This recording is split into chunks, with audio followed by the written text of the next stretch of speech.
네, 여러분 진행하도록 하겠습니다. 목소리 잘 들리시면 채팅 하나 부탁드립니다.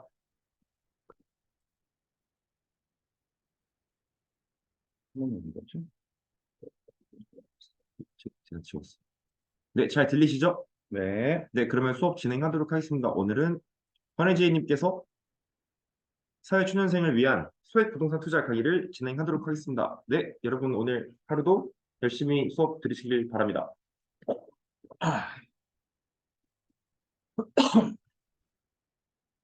네, 안녕하세요.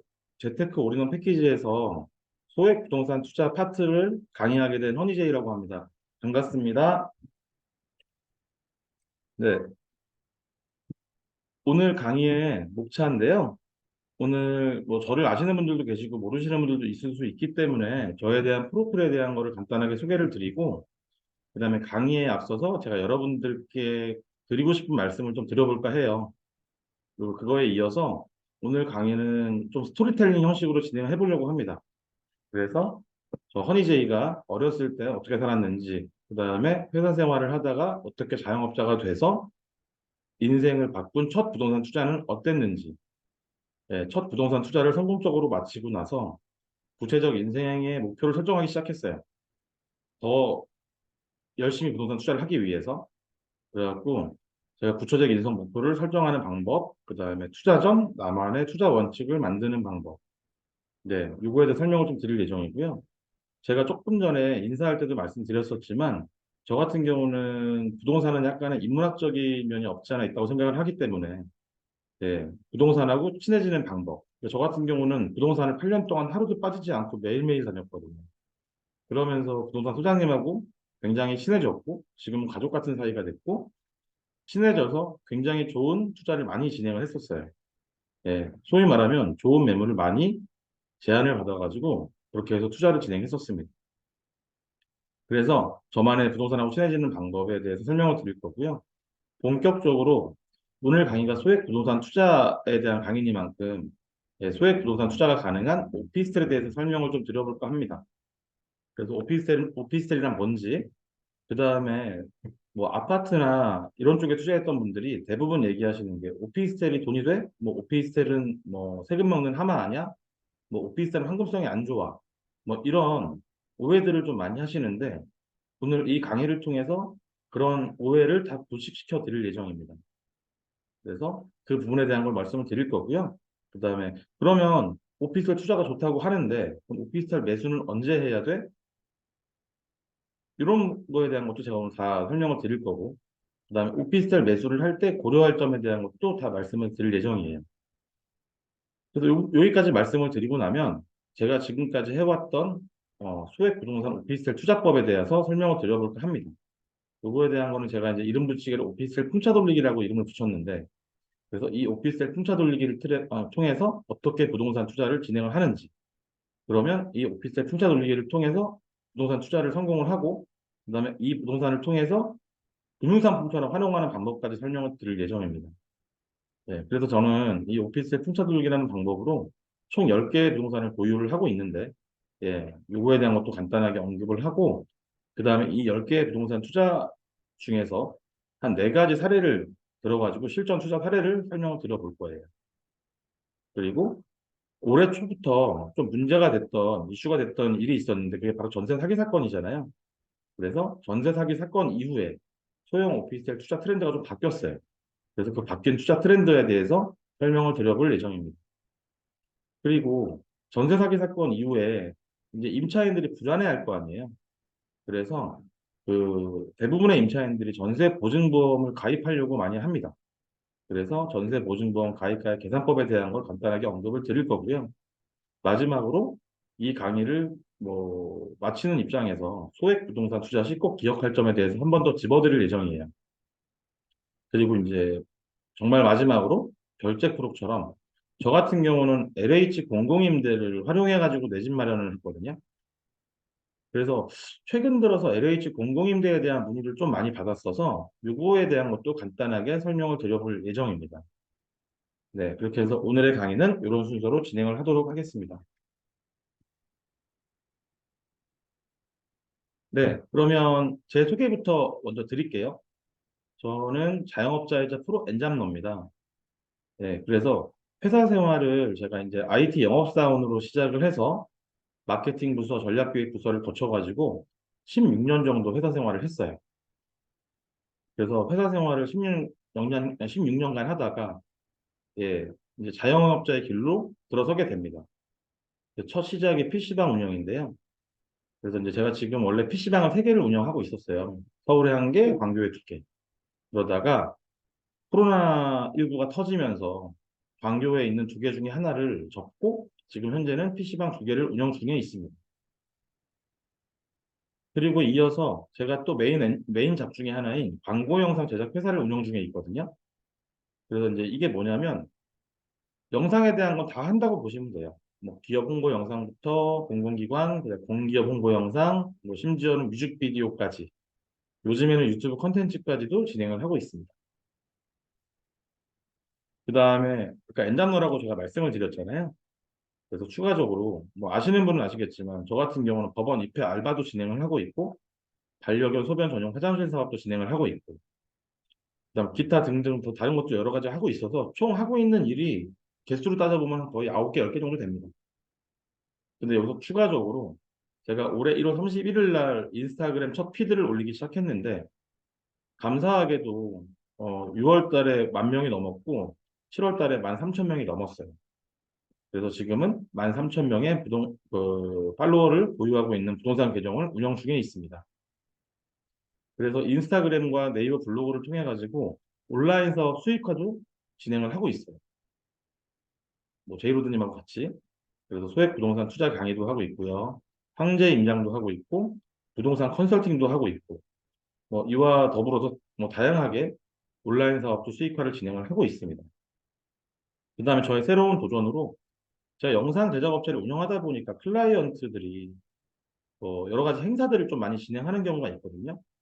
그래갖고 이 부분도 한번 공략을 해보자 싶어서 지금 행사 에이전시 관련 법인도 설립 중에 있습니다. 그래서 제가 이제 저에 대해서 기본적인 프로필에 대한 거 설명을 드렸고 제가 지금 소액 부동산 투자를 하고 있잖아요. 저 같은 경우는 지금 아까 말씀드렸다시피 총 10개의 부동산을 보유를 하고 있는데 아파트 2채, 오피스텔 8채를 보유하고 있습니다. 그래서 40대 5년 만에 총 30억대 자산을 달성을 했고요. 이게 좀 아쉽게 원래 40억대가 넘었었는데 부동산 하락기에 접어들면서 지금 30억대 자산을 보유를 하고 있습니다. 현재도 부동산 투자는 멈춘 건 아니고 계속 진행 중인데 왜 제가 소액 부동산 투자를 하고 있냐면 좀 위에서 좀 전에 말씀드렸다시피 저는 아파트 투자도 하고 있습니다. 그런데 지금은 부동산 하락기라서 아파트 투자는 조금 리스크가 있을 것 같아서 예, 오피스텔을 활용한 소액 부동산 투자를 진행을 하고 있는 중이에요.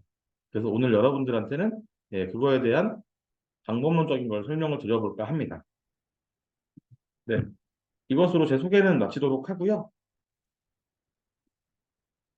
네, 오늘 강의에 앞서서 제가 여러분들께 말씀드리고자 하는 거, 그 다음에 여러분들께 여쭙고자 하는 게 있어요. 5가지인데, 일단 여러분은 투자를 하고 계신가요? 뭐 투자의 방법은 주식도 있고 코인도 있고 뭐 부동산도 있고 기타 다양하게 투자 방법이 있잖아요. 저 같은 경우는 주식, 코인, 부동산 뭐 다 했습니다. 여러분들은 주식 투자만 하고 있다 1번, 뭐 코인 투자하고 있다 2번, 부동산 3번, 다 한다 4번. 답변 한번 부탁드릴게요. 1번 주식 하시고. 그렇죠. 주식은 대부분 다 하시죠. 그러면 오늘 강의를 들으시는 분들 중에서 부동산 투자를 하신다라고 하신 분은 계시나요? 0번 공부 중 맞아요. 0번을 제가 말씀 안 드렸네요. 어. 그러면 지금 강의 들으시는 분들은 부동산 투자를 아직 하시는 분들은 안 계신가 봐요. 근데 저 같은 경우는 3가지를 다 해봤지만 코인은 저랑 안 맞더라고요. 제가 코인으로 딱 1억을 날렸는데 코인을 하다 보니까 사람이 피폐해지는 경향이 있더라고요. 왜냐하면 코인 거래소 같은 경우는 24시간 장이 열리잖아요. 돌아가잖아요. 그러다 보니까 돈을 넣어놓고 어제 밤에 잘 때도 마찬가지로 낮에야 볼 수 있다고 치더라도 밤에 잠을 자는데 좀 잤나 싶으면 일어나서 보면은 뭐 30분 지나 있고 그러다 보면 또 코인 장을 보고 있고 이렇게 계속되니까 사람이 미치겠더라고요. 그래서 저는 코인으로 딱 1억을 날리고 현재는 주식하고 부동산만 진행을 하고 있습니다. 저랑 성향이 제일 맞는 것 같더라고요. 여러분들도 투자라는 거는 본인 성향에 맞는 투자를 하는 게 굉장히 중요하거든요. 뭐 저에게 부동산하고 주식이 잘 맞듯이 여러분들한테도 본인 성향에 맞는 투자를 하는 게 굉장히 중요하다라는 거를 좀 말씀드리고 싶고, 그 다음에 여러분의 부동산 투자 목적은 어떻게 되나요? 뭐, 내 집 마련을 하겠다라는 분도 계시고, 건물주가 되고 싶다. 뭐, 여러 가지 투자 목적이 있을 거 아니에요? 근데 결국에 부동산 투자의 목적은 월세 수익 창출과 더불어 가지고 시세 차익까지 보려고 하는 게 부동산 투자의 목적이겠죠. 저 같은 경우도 뭐 시세 차익도 봐서 매도를 한 것도 있고, 지금 월세 수익을 계속 창출하면서 투자를 진행을 하고 있거든요. 여러분들도 마찬가지일 거라고 생각합니다. 그래서 여러분들이 부동산 오늘 공부를 하러 들어오셨다면 여러분들도 나는 부동산 투자로 어떤 걸 할 거야, 뭐 시세 차익을 볼 거야, 아니면 월세 수익을 뭐 얼마까지 만들어 볼 거야라는 확실한 목적을 가지고 공부하시기 바랍니다. 그다음에 세 번째로 부동산 투자는 시드머니가 많아야만 가능하다라는 편견을 갖고 계신 분들이 엄청 많으세요. 저조차도 마찬가지였고, 저도 이따가 또 부분에서 말씀드리겠지만 부동산 투자할 땐 최소 억 단위의 자본이 필요하다라고 생각을 했었어요. 그런데 오늘 이 강의를 통해서 여러분들의 그 생각을 확실하게 바꿔드릴게요. 또 편견 깨드리겠습니다.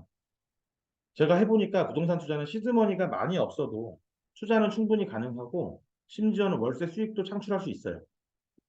물론 사람마다 개개인의 시드머니라는 그 개념이 틀리겠지만 제가 이따가 뒤에서 설명을 드리면 그래도 이 정도면은 충분히 나도 가능하겠다라는 인지를 하실 겁니다. 그래서 시드머니가 많아야 된다는 생각 오늘 이 강의 이후로 머릿속에서 버리시고요. 부동산 투자는 금융상품과 비슷하다? 라고 이거 말씀드렸는데 이건 제가 해보고 나서 느낀 거예요. 부동산 투자를 여러 채에다가 분산해서 잘 해놓으면 정말 필요할 때 금융상품처럼 현금으로 창출이 가능합니다. 약간 은행의 대출을 이용하는 거랑 비슷한데 무이자 대출인 거죠. 그래서 이 부분도 이따 뒷부분에서 자세하게 설명을 드려볼 거예요. 그 다음에 마지막으로 이건 제가 부동산 강의할 때마다 항상 강조하는 부분인데 부동산 투자는 불로소득이다 아니면 근로소득이다. 대부분의 사람들은 언론에서도 그렇고 그걸 불로소득이라고 표현을 많이 하세요. 근데 여러분들이 이 강의 이후에는 머릿속에서 꼭 기억하셔야 되는 게 여러분들 지금 오늘 같은 이 황금 같은 토요일 밤 8시에 여러분들 비용을 지출하시고 지금 이 강의를 들으시고 계신 거잖아요. 강의도 듣고 공부도 하고 임장도 가고 여러분들의 시간을 투자해가지고 지금 이미 근로를 하고 있는 거랑 똑같습니다. 안 그러면 이렇게 할 필요가 없죠. 그러면 예를 들어서 이렇게 공부를 하고 임장도 해서 시드머니까지 모아가지고 내가 부동산 투자를 시작했다. 그러면 끝날까요? 아닙니다. 투자를 하고 나면 그 다음부터 이제 또 문제가 발생을 해요. 임차인들을 받을 거 아닙니까? 그럼 임차인들이 요구사항이 많아요. 뭐 보일러가 고장났어요, 인덕션이 고장났어요, 뭐 벽지가 찢어졌어요, 물이 안 나와요, 뭐 여러 가지 요구사항들이 많은데 이런 것들에 대한 요구사항에 맞춰서 대응도 해줘야 돼요. 이것도 결국에는 비용도 들어갈 수 있고 시간도 들어갈 수 있는 거죠. 그러니까 여러분들은 부동산 투자라는 거에 대해서 너무 쉽게 접근하지 마시고요. 어떻게 보면 쉽지만 예, 항상 이거는 내 시간과 노력이 들어가는 부분이기 때문에 예, 근로소득이라는 마음을 가지고 임해 주셨으면 좋겠습니다. 네, 그러면 본격적으로 진행을 해볼게요. 얼마 전에 제가 인스타그램 DM으로 질문을 하나 받았어요. 허니제이님은 금수저 출신이신가요? 막 이러고 이제 질문을 받았습니다. 뭐 처음부터 잘 사는 거 아니에요? 막 이런 질문들도 좀 받았는데 왜냐하면 이런 질문들을 주셨던 이유가 아마 제가 뭐 부동산을 10개를 가지고 있고 자산을 뭐 30억 대, 40억 대 가지고 있다라고 하니까 이렇게 생각할 수 있습니다. 근데 결론부터 말씀드리면 아니에요. 전 대학교 1학년 때까지 흑수저 중에 흑수저였습니다. 정말 못 살았어요. 저를 만나러 오셨던 분들은 다 말씀을 좀 아시겠지만 정말 흑수저였습니다. 그래서 얼마 전에 이제 인터넷을 뒤져보다 보니까 SNS 상에 뭐 수저론이라는 게 막 돌아다녔더라고요. 그래서 금수저는 뭐 자산 20억 원 또는 가구 연수비 2억 원 이상. 뭐 은수저는 뭐 조건이 이렇고 흑수저 같은 경우는 자산 5천만 원 미만 또는 가구 연수입 2천만 원 미만. 예, 이런 수저 계급론이 있더라고요. 좀 어떻게 보면 우픈 얘기인데 저도 이 중에서 수저에 속했었다라고 말씀을 드립니다. 왜 그랬냐면 이제부터 그 이유를 좀 설명을 드려볼까 하는데 저는 뭐 부모님 두 분 다 살아 계세요. 근데 아버지가 좀 진짜 아버지한테 이런 말씀 드려도 될지 모르겠지만 정말 바보같이 착하게만 살아오신 것 같아요. 그래가지고 저희 집은 쌀이 없어서 밥을 굶고 있는데 아버지는 신용카드 서비스 받아서 친구들 쌀 사주시고 막 생필품 사주시고 막 그랬었어요. 그러다 보니까 집이 엄청나게 가난했었습니다. 대학교 1학년 때까지. 그와 반대로 아버지가 이렇게 사시니까 어머니가 정말 악착같이 안 해본 일 없을 정도로 여러 가지를 해오시면서 저희가 이제 형제가 둘인데 저희 둘을 키우셨어요. 거의 어머니가 집안 살림을 이끌어갔다고 해도 과언이 아닐 정도로. 그런데 50대 초반에 엎친 데 덮친 격으로 아버지가 명예퇴직을 당하세요. 그러면서 이제 뭐 그나마 몇 푼 되지도 않는 월급 들어왔던 게 끊겼겠죠. 그러면서 집안 살림은 더 어려워지기 시작합니다. 근데 아버지가 50대 초반이면 한창 또 일할 나이 아니겠어요?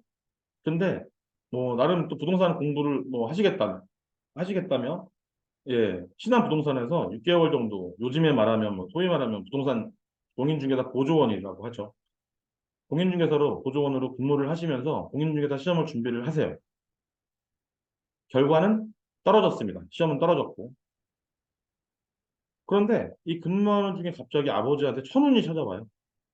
이 천운이 뭔지까지 말씀을 드리기에는 시간적으로 조금 부족할 것 같아서 그냥 쉽게 말씀드리면 뭐 하늘에서 3억이 떨어졌다. 하늘에서 갑자기 3억 원이 떨어졌다라고 생각하시면 됩니다. 그래서 이 3억 원, 이 천운의 기회로 마련된 3억 원 이 종잣돈을 가지고 서울에 아파트를 구입하시게 돼요. 그래서 첫 구입한 아파트에서 약 5년 정도 거주를 하고 그러고 나니까 아파트 가격이 좀 상승하더라고요. 그래서 상승을 해서 이거를 매도하고 용산에 있는 주상복합으로 이전을 하시면서 어머니가 마지막으로 아버지가 교보생명이라는 회사를 다니시다가 이제 명예퇴직을 당하셨는데 어머니도 아버지랑 같이 일을 하셨어요. 소위 말하면 보험 아줌마라고 하죠. 그래서 보험 아줌마로 근무를 하시면서 재테크 쪽을 조금 많이 배우셨나 봐요. 그래가지고 용산 주상복합으로 이전하면서 추가 부동산을 매수합니다. 갭 투자. 그래서 용산에 있는 아파트, 그다음에 평택에 미군한테 임대를 줄 수 있는 평택 아파트 등을 매수를 하세요. 이런 역사가 있었습니다, 저한테. 그러니까 저는 봤잖아요. 완전 찢어지게 가난했던 우리 집이 부동산으로 인생 역전을 한 모습을 봤어요. 그래서 저 어린 나이 한켠의 머릿속에는 대한민국에서는 큰 돈을 벌려면 부동산 투자를 해야 되는구나라는 생각을 머릿속에 가지고 그냥 살아가게 됩니다. 제가 뭐 이 당시에는 어린 나이고 뭐 투자를 할 수 있는 나이도 아니어서 그냥 이런 머릿속에만 이런 생각을 가지고 살아갔어요.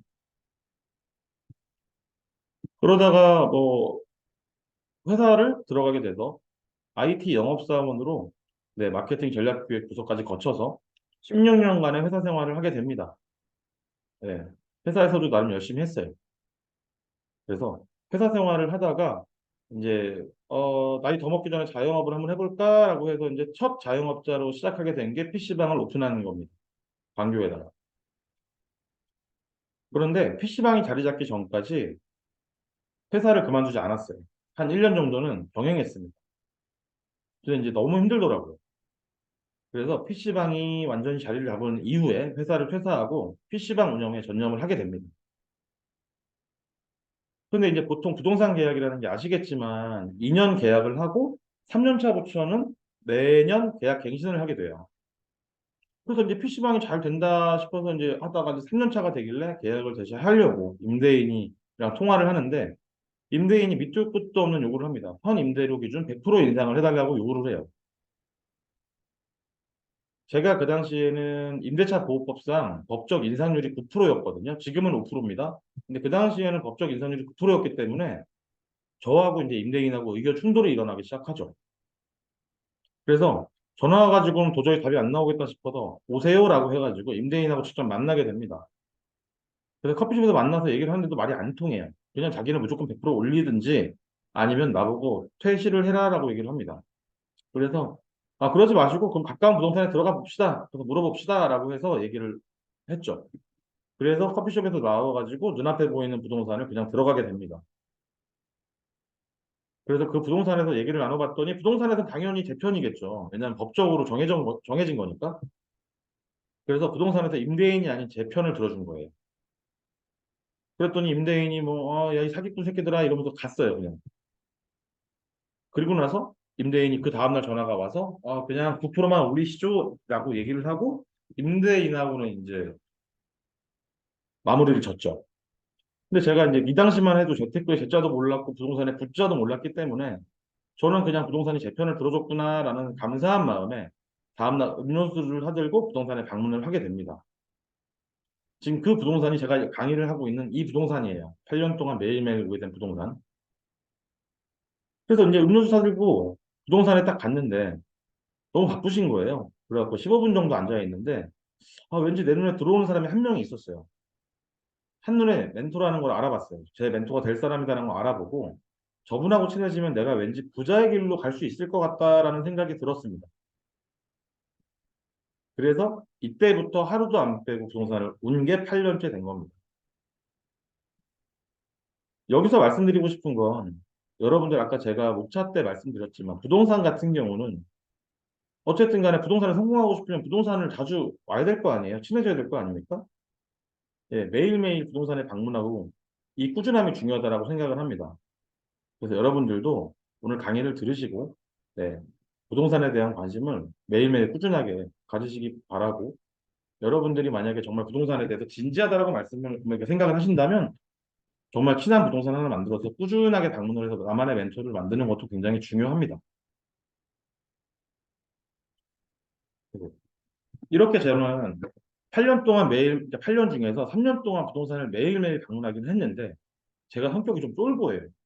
그래갖고 저 같은 경우는 막상 제 멘토님이 이게 좋은 매물 나왔어요라고 해도 내 마음 한켠에는 멘토라고 생각은 하지만 그래도 혹시나 모르는 불안감 때문에 투자를 시작하지 못했습니다. 간만 계속 봤어요.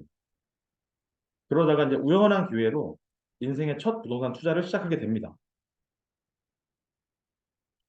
이거 제가 제 인스타 피드에도 올렸던 내용이긴 한데, 예, 이 동네 제가 광교에 살고 있는데, 광교에 이제 부동산 운영을 하는 친한 동생이 한 명 있었어요, 남동생이. 근데 이 동생이 지금 저의 멘토님의 남편인 거예요. 그래서 이 친구랑 되게 친하게 지냈었는데, 이 친구가 갑자기 어느 날, 제 PC방을 하고 있다고 말씀드렸잖아요. 형, 나 배고픈데 라면 하나만 끓여주세요. 그래갖고 PC방을 찾아왔어요. 그래갖고 알았어, 그냥 끓여줄게. 라고 라면을 끓여주고 있는데, 형, 나 라면 먹고, 나 세입자 뭐 고쳐주러 가야 되는데, 오피스텔 가야 되는데, 형 같이 가실래요? 그러더라고요. 그래서, 그래. 어차피 직원 좀 있으면 오니까 같이 이거 라면 먹고 같이 가자. 라고 해서 오피스텔을 처음 구경 가게 됩니다. 근데 오피스텔 입구에 도착을 했는데, 와, 이게 오피스텔이야? 진짜 너무 놀랐어요. 뒤에 좀 있다가 다음 장에 사진이 나올 텐데, 전 이게 오피스텔인지 몰랐어요. 아파트인 줄 알았습니다.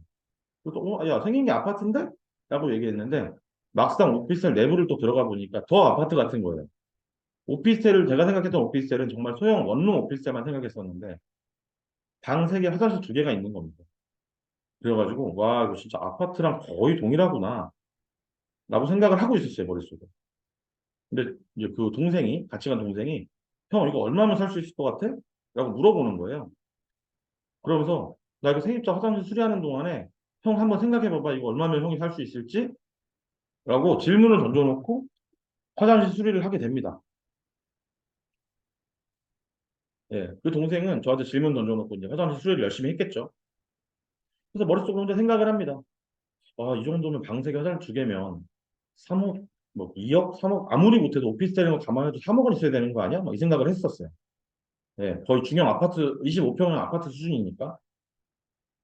이제 그 친구 수리가 끝나고 돌아오는 길에 저한테 얘기를 합니다. 형, 이거 얼마인 거 같아? 얼마라고 생각했어? 라고 해서, 야, 이거 3억은 있어야 되겠는데? 그랬더니, 형, 지금 매매가랑 전세가랑 차이가 없어가지고 형 세금만 있으면 살 수 있어. 1,000만 원만 있으면 살 수 있어요. 그러는 거예요. 너무 놀란 거죠, 저는. 왜냐면 재테크의 재자도 몰랐고 부동산의 부자도 몰랐으니까. 그래서 1,000만 원 정도는 저도 마련할 수 있겠다 싶어가지고 1,000만 원을 준비해서 인생의 첫 부동산 계약을 하게 됩니다. 그러니까 정리해보자면 배고픈 동생한테 라면 하나 끓여주고 오피스텔 구경 갔다가 반해가지고 인생의 첫 부동산 투자를 하게 된 거죠. 지금 오른쪽 아래 보면 사진이 좀 보이실 텐데 조금만 잘 보이실지 모르겠네요. 오피스텔처럼 보이시나요, 이게? 저는 아파트인 줄 알았어요. 진짜 몰랐어가지고. 지금 오늘 여기 들어오신 분들은 뭐 다 저보다 더 똑똑하신 분들이라 생각하기 때문에 뭐 아실 수 있겠지만 여기 보세요. 이게 아파트 전경이고 그러니까 오피스텔 전경이고 들어가는 입구고 예, 주차장이고 이게 구조도거든요. 방 3개, 화장실 2개. 요거를 보니까 진짜 아파트 같은 거예요.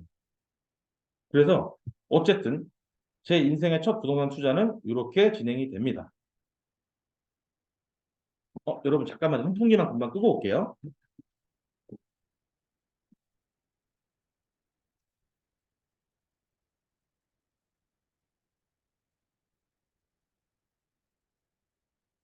네. 그래서 저의 인생을 바꾼 저의 첫 부동산 투자에 대한 거에 대해서 지금 제가 언급을 드렸는데 요거에 대한 걸 정리를 해보자면 이제 왼쪽 사진 크게 나왔죠. 아파트죠, 완전히. 제가 이제 수원 영통에 있는 아크로파크라는 오피스텔에 투자를 했습니다. 방 3개, 화장실 2개. 총 4개 동으로 이루어져 있는데 세대수가 220세대가 넘어요. 근데 좀 구축입니다. 사용 승인일이 2006년이니까 지금 한 17년 된 거죠. 네. 건설사도 아크로파크라는 이름에서 비춰지듯이 대림건설에서 지었어요. 면적은 34평형인데 타입만 틀린 거예요. 동일평수인데 타입만 틀립니다. A타입, B타입. 뭐 기타 사항으로는 이 오피스텔이 영통에 위치하다 보니까 삼성전자 수원사업장 인근에 위치해 있고 그러다 보니까 삼성전자 및 계열사 그다음에 협력사 직원들의 임차 수요가 굉장히 풍부하더라고요. 그리고 지금 최근에 그 오피스텔 바로 맞은편에 신광교 제일풍경채라는 아파트가 올해 11월 달에 입주 예정이고 바로 뒤편으로 영웅 숙공원이라고 수목원이 생겼는데 거기 영웅 프로조 파크비엔이라는 아파트가 들어섰고요. 둘 다 대단지 아파트입니다. 그래서 요거 2개 올해 안에 입주 예정이고 그러니까 풍경채는 올해 11월, 푸르지오 파크비엔은 올해 6월 달부터 입주를 시작했어요. 근데 여기에 더불어 가지고 제가 가지고 있는 이 오피스텔 바로 옆에 같은 건설사 대림건설에서 짓는 웰스하임 오피스텔이라는 신규 오피스텔이 건설 중에 있어요. 이걸 따져보니까 3인 가구로만 계산을 해봐도 인구가 10,000명 이상이 증가를 하더라고요. 지도로 간단하게 표현을 드렸는데 여기 제가 갖고 있는 여기 아래에 있는 게 제가 갖고 있는 이번에 첫 부동산 투자를 한 영통 아크로파크 오피스텔입니다. 길 건너편이 용인 흥덕지구고 대각선으로 건너편이 광교 신도시예요. 그래서 예전에는 이 영통 아크로파크라는 데가 이제 수원의 끝자락이라고 표현이 됐던 부분이 광교 신도시가 생기면서 광교 신도시 초입으로 이제 약간의 그런 뉘앙스가 바뀌게 돼요. 그러면서 이 뒤에 설명드릴게요. 자, 아까 말씀드렸다시피 수원 영통 아크로파크 제가 매물 위치가 그러니까 매물명이 수원 영통 아크로파크고 제가 1억 8천에 매수를 했는데 아까 그 동생이 말했다 그랬잖아요. 전세 가격하고 매매 가격하고 비슷하다. 똑같다. 전세 가격도 1억 8천인 거예요. 그러니까 실투자금은 0원이겠죠. 이제 플러스 뭐가 들어가냐면 부대 비용이라고 하는데 세금, 오피스텔 세금 4.6%인데요. 취득세 4.6%에 법무사 비용에 그다음에 부동산 중개 수수료 해가지고 대략 900만 원 조금 넘는 돈으로 제 부동산 첫 투자를 시작한 겁니다. 그리고 나서 정확하게 2년 보유하고 매도를 했더니 매도 금액 제가 3억 원에 매도를 했거든요. 그럼 여러분 생각 잘 해보세요. 제 돈 900만 원 투자해서 딱 세금 투자해가지고 1억 2천만 원 벌었으면 엄청 많이 번 거죠. 수익률이 어마어마한 거죠. 아까 말씀드렸지만 제가 이거를 매수했던 이유는 제가 부동산을 잘 모르기는 했지만 그래도 삼성전자 인근이구나. 그러다 보니까 삼성전자 계열사 및 협력사 임차수가 풍부하겠구나. 그래서 공실률을 확인해 봤더니 공실률이 낮더라고요. 네. 그리고 영흥 숙공원이라고 이제 영흥 수목원이 개장 예정을 앞두고 있었고 그다음에 이거 제가 투자하게 된 제일 메인 이유인데 2가지 중에 하나예요. 이게 원래 분양 가격이 2억 6천만 원에서 2억 9천만 원 사이였습니다. 조금 전에 지도 보고 말씀드렸던 것처럼 수원의 끝자락이라고 표현이 됐을 때는 그때 분양한 거예요. 그 당시에 2억 6천에서 2억 9천이면 엄청 높은 분양가격이었거든요. 그런데 광교 신도시가 생기면서 1억 6천까지 떨어집니다. 매매 가격이. 그러다가 이제 광교 신도시의 입주가 다 끝나고 나서, 네, 다 끝나고 나서 다시 회복을 하기 시작해요. 그래서 저는 이걸 투자했던 이유는 안전마진이 충분히 확보가 되어 있구나. 1억 원 이상 떨어진 금액으로 샀으니까 최소한 분양가까지는 회복하겠구나라고 생각을 했었어요. 그리고 희소 가치가 있는 중대형 평수 아파트라고 생각을 했습니다. 저는 잘 몰랐지만 이 당시에만 해도 오피스텔 하면 다 소형 오피스텔만 생각을 했었는데, 이렇게 방 3개, 화장실 2개짜리의 아파트들도 있구나. 이거는 충분히 아파트의 대체재로서 수요가 풍부하겠구나라고 생각이 들었어요. 그래서 투자를 했고, 그 다음에 소액 투자로 시세 차익을 충분히 누릴 수 있을 거라는 판단이 들었습니다. 그래서 결과론적으로 900만 원 투자해서 1억 2천만 원을 벌었다는 얘기가 되겠죠. 이렇게 해서 제 첫 부동산 투자는 굉장히 성공적이었습니다. 그래서 실투자금 대비 900만 원 대비했을 때 1100% 이상의 수익률을 맛보면서 저는 이제 뭐 투자가 성공적이니까 이제 4년 차가 되던 해에 본격적으로 이제 부동산 멘토님의 도움을 받으면서 부동산 투자에 하나하나 눈을 뜨게 되기 시작합니다. 그래서 자, 첫 부동산 투자는 그냥 어떻게 보면 우여곡절 끝에 진행을 했지만 이제부터는 정말 인생의 구체적인 목표를 설정하고 나서 투자를 해야 되겠다라고 마음을 먹어요. 대신 흥분하는 목표가 아니고 조금 더 구체적으로 계획을 세우기 시작합니다. 그래서 저는 자산 증식 목표를 55세 이전에 자산 50억, 금융자산 10억 만들기로 목표를 정했어요. 여러분들도 뭐 여러 가지 커뮤니티에 소속돼가지고 아침마다 일어나서 학원 하시는 분도 계시고 뭐 필사 하시는 분도 계시고 막 하시잖아요. 저는 노션이라는 어플을 쓰고 있는데 노션에 이걸 적어놓고 하루를 시작합니다. 아침에 눈 뜨면 이거 한번 읽고 시작해요, 그냥. 제가 55세면 제가 지금 나이가 45이거든요. 나라에서 이제 2살 깎아줘가지고 43이 됐지만 10년을 목표를 세운 이유는 제가 55살이 되면 제가 딸 둘이 있어요. 근데 제가 결혼을 일찍 한 편이라서 정확하게 10년 후에는 자녀 2명이 4년제 졸업을 다 마치고 첫째 딸은 28살이 되고 둘째 딸은 24살이 되는 시기입니다. 그래서 그때까지는 이 목표를 이루겠다라는 마음을 가지고 목표 설정을 했어요. 그리고 뭐 그 외에도 자동화 수익을 구축하겠다, 다양한 엔잡을 통해서 머니 파이프라인을 구축하겠다라는 목표도 세웠습니다. 여러분들한테 말씀을 드리고 싶은 건 단순하게 그냥 나 부자가 되고 싶다, 뭐 10년 후에, 20년 후에 부자가 될 거야라는 목표만 세우면 구체화를 시킬 수가 없어요. 그래서 여러분들이 조금 더 구체적으로 난 부자가 될 거야가 아니라 난 10년 후에 뭐 부동산 자산은 얼마를 만들 거고 금융자산은 뭐 얼마를 만들 거야라고 조금 구체적으로 세워보세요, 계획을. 그런데 너무 긴 목표를 세우지는 마세요. 해보니까 저 같은 경우도 너무 길게 세우면 실행하는데 지치더라고요. 그래서 저 같은 경우는 예적금 같은 경우 딱 1년짜리로 해서 달성하고 동기부여 얻고 성취감 느끼고 또 다시 하고 이런 식으로 하거든요. 뭐 사람마다의 방법론 중에 틀릴 수 있겠지만 저는 그냥 제가 추천드리는 방법은 너무 장기적인 목표보다는 그러니까 중단기적인 목표를 세우시는 것도 하나의 방법이라고 생각합니다.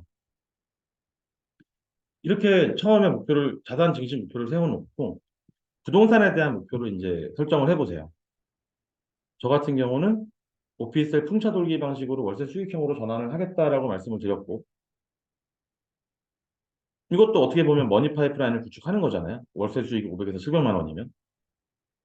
그 다음에 저는 자녀 2명이 20살 이상 되었을 때 각각 이름으로 해서 월세 수익형, 뭐 월세 한 80만 원 나오는 오피스텔 한 채씩 증여하려고 목표를 잡았습니다. 그 다음에 투자처도 상급지로 이동하려고 마음을 먹었고, 저는 광교 신도시에 살고 있지만 여기에 지금 삶의 만족도가 너무 높아서 실거주는 광교에 하더라도 투자는 무조건 상급지로 가야 된다라고 마음을 먹었어요.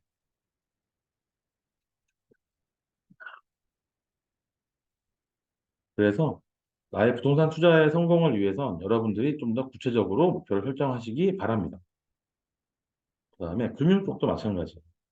저는 주식으로 금융자산 10억을 만들겠다라고 목표를 잡았는데, 50세 이전에 모든 금융 채무를 청산하겠다는 목표를 잡았고요. 그다음에 주식으로 월 500만 원 이상 수익을 내겠다. 연간 6천만 원이면 웬만한 그래도 회사원 연봉 아니겠어요? 예, 그래서 이렇게 하고 자녀 2명한테 뭐 2천만 원씩 징여도 하겠다. 예, 그 다음에 부모님께 용돈도 드리겠다. 동생한테도 용돈 주겠다. 약간 조금 제가 실행할 수 있겠다 싶은 정도의 목표를 잡았어요. 그래서 만약에 여러분들도 빚이 있다면 난 5년 후에 얼마를 갚을 거다. 주식을 한다면 난 1년에 얼마의 수익률을 만들 거다. 좀 이렇게 구체적인 목표를 세워보시기 바랍니다. 네, 마지막으로 이렇게 하기 위해서 뭐 부동산 목표도 세웠고 금융 목표도 세웠어요. 그래서 이렇게 난 부자가 되고 싶다라고 했으면 부자가 되기 위한 노력에 대한 것도 한번 적어보세요. 독서는 얼마나 하겠다, 경제신문은 매일매일 보겠다, 그다음에 자기계발서나 뭐 이런 주식 관련 서적 위주의 독서를 하겠다는 등 뭐 이런 좀 이렇게 세부적인 목표들을 세워보시면 여러분들이 투자를 하는 데 있어서 조금 더 목표의식을 가지고 진행할 수 있게 됩니다. 네. 그래서 여러분들한테 말씀드리고 싶은 건 여러분들이 부자가 되기 위해서는 현재 소득을 지키는 것도 굉장히 중요합니다. 물론. 하지만 추가적인 수익을 발생시키는 것도 굉장히 중요해요. 네. 그렇기 때문에 제가 이제 목표를 세워보셔라라고 말씀을 드린 겁니다. 구체적으로 그것도 이해하셨죠? 네. 그러면 인생의 목표를 세웠습니다. 그러면 이제는 나만의 투자 원칙을 한번 만들어 봐야겠죠? 그래서 저는 이 6가지를 제가 실행을 하고 있는데 첫 번째가 경제신문과 친해지라라고 말씀을 드리고 싶어요. 저를 찾아오시는 분들이 경제신문 찾아오시는 분들한테는 저는 항상 말씀드리는 게 있습니다. 경제신문과 친해지라고. 왜 그러냐면 데일리로 자, 뭐 경제 잡지도 있고 월간지도 있고 주간지도 있잖아요. 근데 저 같은 경우는 경제신문을 꼭 보라고 말씀을 드리는 이유가 데일리로 맨날 오지 않습니까? 업데이트된 내용들이. 데일리로 오는 신문이 투자를 위한 기초체력 기르기에는 굉장히 좋은 아이템입니다. 그래서 여러분들은 꼭 경제신문을 보라라고 말씀을 드리고요. 그 다음에 재테크 관련 서적을 독서하라고 말씀을 드리는데 이거 같은 경우는 뭐 공부에 대한 목적도 있지만 책이라는 거는 보통 실패한 사람이 쓰지 않아요. 성공한 사람들이 쓰죠. 그죠?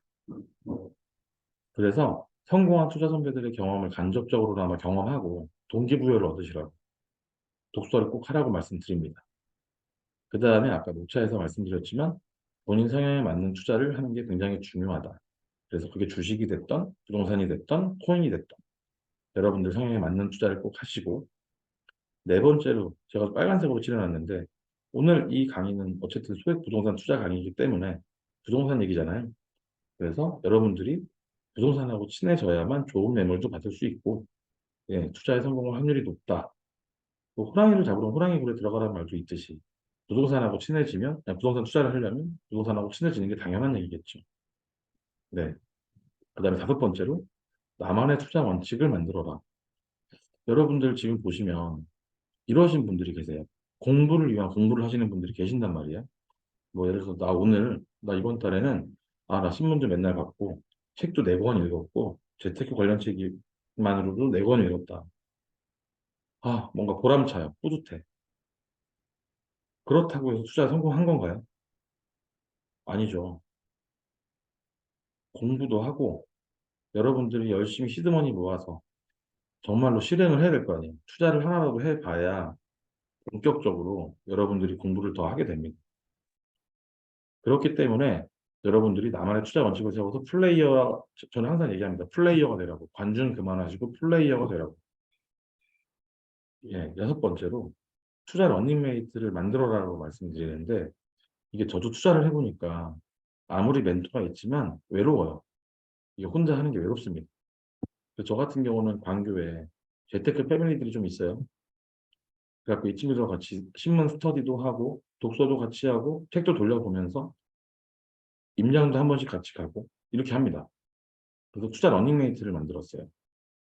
그래서 여러분들도 투자 러닝메이트를 만드셔가지고 같이 공부하시면서 건강한 투자를 하시기 바랍니다. 자, 그러면 저는 어떻게 부동산하고 친해졌을까요? 여러분들은 일단 여러 부동산을 한번 방문을 해보세요. 그래서 나에게 맞는 부동산을 선택하시기 바랍니다. 뭐 하나의 꿀팁을 드리자면, 이건 제 생각인데, 이건 지극히 제 개인적인 생각입니다. 저는 너무 나이 많으신 공인중개사 계신 그 공인중개사는 잘 안 가게 되더라고요. 왜냐면 요즘에는 세법도 그렇고 법이 너무 확 바뀌어 버리잖아요. 그러다 보니까 조금 나이 드신 분들은 그걸 못 따라가는 경향이 많이 있습니다. 근데 그렇다고 해서 또 너무 어린 친구들이 있는 데는 안 가요. 신뢰가 잘 안 가거든요. 물론 어린 친구들 중에서도 잘하는 애들이 있습니다. 근데 경험치가 부족한 거죠. 그래서 저는 주로 가는 게 유니폼을 입고 있는 부동산. 그다음에 30대 초중반, 후반까지. 늦어도 아무리 늦어도 40대 계신 부동산 위주로 방문을 합니다. 이렇게 해서 돌아다니다 보면 여러분들에게 맞는 부동산을 선택할 수 있어요. 그러면 자, 부동산 한 곳을 선정했습니다. 그러면 어떻게 해야겠어요? 저처럼 매일매일 부동산을 방문해서 꾸준하게 가야겠죠. 그러면서 나 부동산에 관심 많아. 나도 투자를 이렇게 하고 싶다. 나도 부동산을 너무 좋아합니다. 이런 식으로 어필을 계속 하다 보면요. 부동산 직원들하고 친해집니다. 그러면 이미 이런 걸 어필하면서 친해지긴 했지만 여기서부터 더 인간적으로 다가가야겠죠. 그래서 저는 음료수 사들고 가고 밥도 같이 먹고 무거운 거 있으면 무거운 거 들어주고 부동산에 전구가 나가면 전구 갈아주고 이런 식으로 해서 인간적으로 친해졌어요. 그러다 보면 그 부동산에 여러 직원들이 있다 보면 거기서 저만의 찐 멘토 한 명을 발견하게 됩니다. 저는 지금 이 멘토 한 명이 제 인생을 바꾼 거나 다름없죠. 여러분들도 부동산에 매일매일 방문하셔서 친해지고 나면 멘토 한 명을 설정해 보세요. 그리고 그 멘토만 따라서 공부를 하더라도 부동산 투자의 성공의 절반은 성공했다고 생각합니다. 마지막으로 멘토 따라서 공인중개사라고 해서 다 투자를 잘하는 게 아니거든요. 그래서 얘기를 나누다 보면 이분이 투자자인지 아닌지 알 수 있어요. 그럼 투자자인 공인중개사다라고 하면 이 공인중개사를 따라서 투자만 해도 여러분들 부동산 투자의 실패 확률은 많이 줄어들게 됩니다. 그래서 여러분들도 부동산을 여러 군데 방문해서 자기만의 부동산을 만들어 보고 한 곳을 선정했다면 매일매일 부동산 가서 친해지고 부동산 직원들하고 인간관계 쌓아서 나만의 멘토를 만들고 그래서 멘토하고 같이 공부하면서 멘토 따라서 투자를 한번 해보시면 네, 부동산 투자가 조금 더 수월하게 이루어질 수 있을 겁니다. 자, 이렇게 지금 스토리텔링처럼 제가 말씀을 드렸습니다. 근데 이제 이렇게 해서 지금 현재 보면 부동산 하락기라고 표현을 하잖아요. 뭐 지금 언론에서 약간 급반등한다 이런 얘기가 나오고 있지만 전체적인 분위기는 아직도 하락기입니다. 역전세도 아직 많이 나고 있고 그래서 이럴 때 리스크를 관리하면서 소액으로 투자할 수 있는 부동산이 저는 바로 오피스텔이라고 생각이 들어요. 그래서 오늘은 아마 이 오피스텔 중점적으로 말씀을 드릴 겁니다. 지금부터 제가 실제로 소액으로 부동산 투자하는 방법을 최대한 쉽게 설명을 드려보도록 할게요. 자, 이제 본격적으로 진행합니다. 네. 보통 대표적으로 우리나라의 건축물의 종류는 제일 싼 땅에 지어지는 지산부터 제일 뭐 비싼 땅에 위로 올라갈수록 비싸거든요. 뭐 아파트, 빌라 이런 식으로 주택, 지산, 업무시설, 준주택, 주택 이런 식으로 종류가 이루어져 있어요. 이 중에서 준주택, 준주거라고 불리는 오피스텔은 업무시설과 주거 목적을 한 번에 해결할 수 있는 부동산입니다. 한마디로 수익형 부동산이라고 보통 표현을 많이 해요, 오피스텔은. 그런데 여기 오른쪽에 보시면 제가 동그라미 한번 쳐놨죠. 여기가 이제 상현역이라고 광교에 있는 역인데 부동산에 가보시면 이런 지도들이 벽에 붙어 있습니다.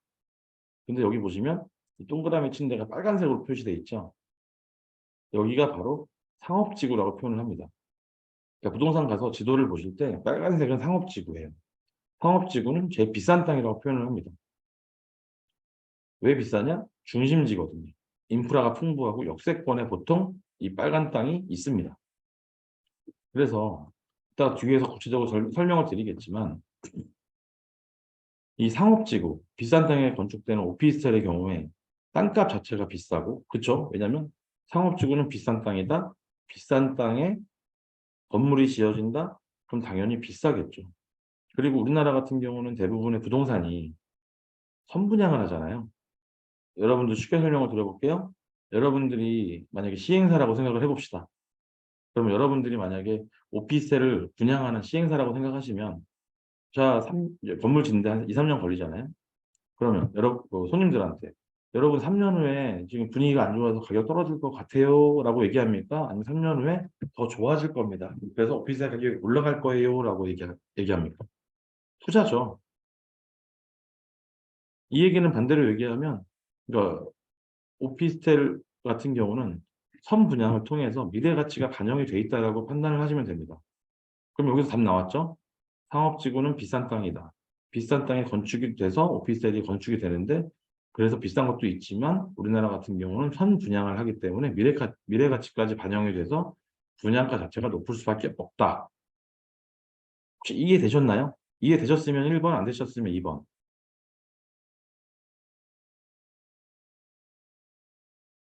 아, 네, 감사합니다. 근데 이제 사람들이 오피스텔에 대해서 되게 편견을 많이 가지고 계세요. 여러분들도 혹시 들어보셨을 겁니다. 오피스텔은 투자 가치가 없다라는 둥, 오피스텔은 돈이 안 된다는 둥, 뭐 황금성이 안 좋다는 둥, 안 좋은 얘기들을 많이 들어보셨을 거예요. 이제 그거에 대한 걸 제가 하나하나 풀어드릴게요. 자, 첫 번째로 오피스텔은 투자 가치가 없다? 아까 제가 말씀드렸죠. 오피스텔을 초기에 분양받은 사람들한테는 당연한 얘기입니다, 이거는. 왜냐? 아까 오피스텔은 비싼 땅에 지어져서 다시 한번 제가 상기를 시켜드리면 상업지구, 비싼 땅에 지어졌기 때문에 거기서 당연히 비싸겠죠. 거기다 선분양을 때렸으니까 미래 가치가 반영이 돼서 당연히 비쌉니다. 그러면 이 비싼 가격으로 분양받은 사람들은 당연히 안정화 시기까지 버티지 못하고 마이너스 피해 매도하는 부분도 대부분이에요.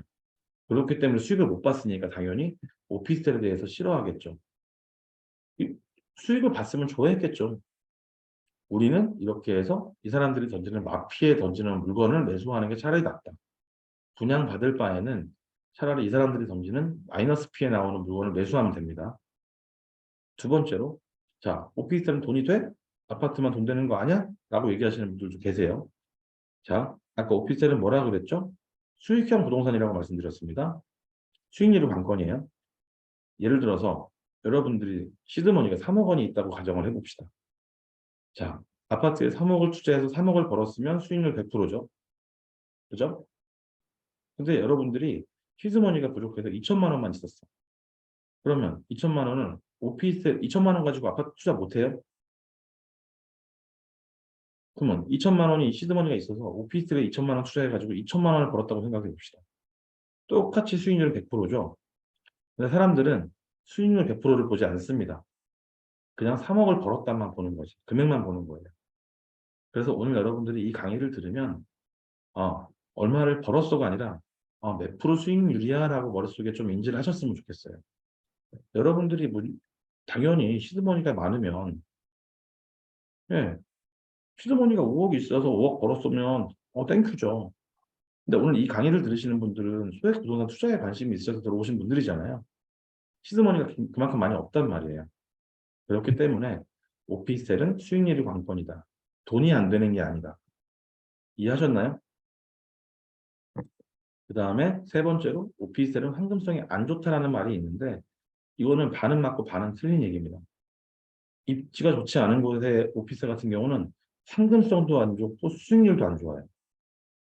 황금성이 뭔지 아시죠? 네. 근데 입지 좋은 곳의 오피스텔 같은 경우에는 황금성뿐만 아니라 수익률도 좋아요.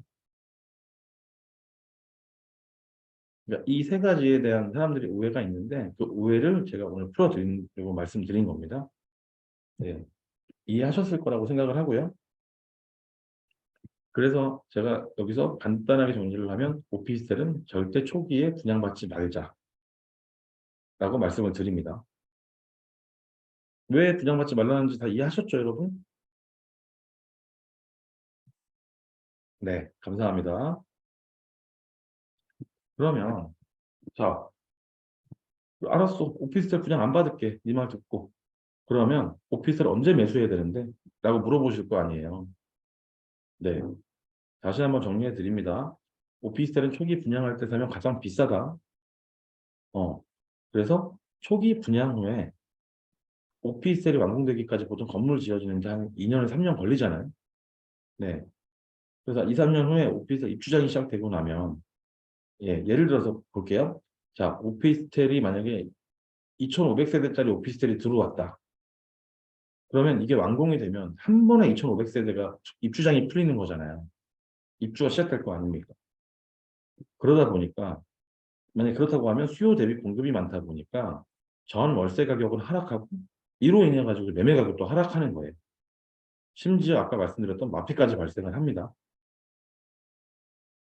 그래서 2에서 6년 사이, 이 그래프를 보시면 2에서 6년 사이에는 이 입주장에 대한 악재도 있지만 주변 인프라가 구축이 되는데도 시간이 걸려요. 그렇기 때문에 초기부터 6년, 늦어도 8년까지는 큰 상승의 기대가 어렵습니다. 보통 분양하고 나서 마이너스 P가 뜨고 그 다음에 인프라가 구축되는 시기까지 천천히 그냥 유지가 되다가 한 8년 정도 인프라 구축이 끝나고 입주장도 끝나고 나서 한 6에서 8년 정도 됐을 때 서서히 분양가까지 올라오고 이 다음부터 보통은 조금씩 올라가기 시작합니다.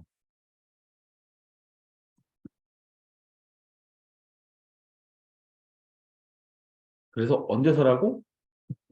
2에서 4년 차 초기 분양할 때 아까 말씀드렸다시피 굳이 분양을 받겠다 그러면 분양받지 마시고 이 사람들이 더 내는 마이너스 P 물건을 사라. 자, 말씀드렸죠 아까. 초기 분양자가 버티지 못하고 마이너스 P로 내놓는 매물을 사라. 두 번째로 4에서 6년 차에 주변 생활 인프라하고 교통 인프라가 어느 정도 구축이 돼서 이제 좀 안정화가 됐구나 하는 시점에 매수를 해라. 세 번째로 6에서 8년 차 때. 자, 이제 분양가까지 올라왔을 거 아니에요, 거의. 그러면 그때 이제 거의 갭이 없을 거란 말입니다. 그럼 그때 무갭 혹은 소액 투자로 충분히 가능할 때, 예, 쉽게 설명하면 생활 인프라 구축도 완료가 되고 이제 추가적으로 오피스텔 건설될 부지가 없다. 공급될 데가 없다. 그러면 이때부터 이제 점차적으로 가격이 상승하기 시작합니다. 그래서 보통 전세 가격이 먼저 상승을 하면서 매매 가격도 동반 상승을 하게 돼요. 그래서 이럴 때 매수하셔도 된다. 네 번째로 위 조건 말고도 추가적으로 호재가 있을 경우에 뭐 교통 호재라든지 양질의 일자리 호재, 뭐 지식산업센터가 입주를 한다든지 이런 양질의 일자리 호재가 발생을 했을 때는 매수를 하셔도 돼요. 왜냐하면 저희 대신 여기에는 기본 조건은 깔려 있습니다. 추가적인 공급이 없다는 가정하에 추가적인 호재가 있으면 뭐 땡큐죠. 이럴 때 매수를 하시면 된다.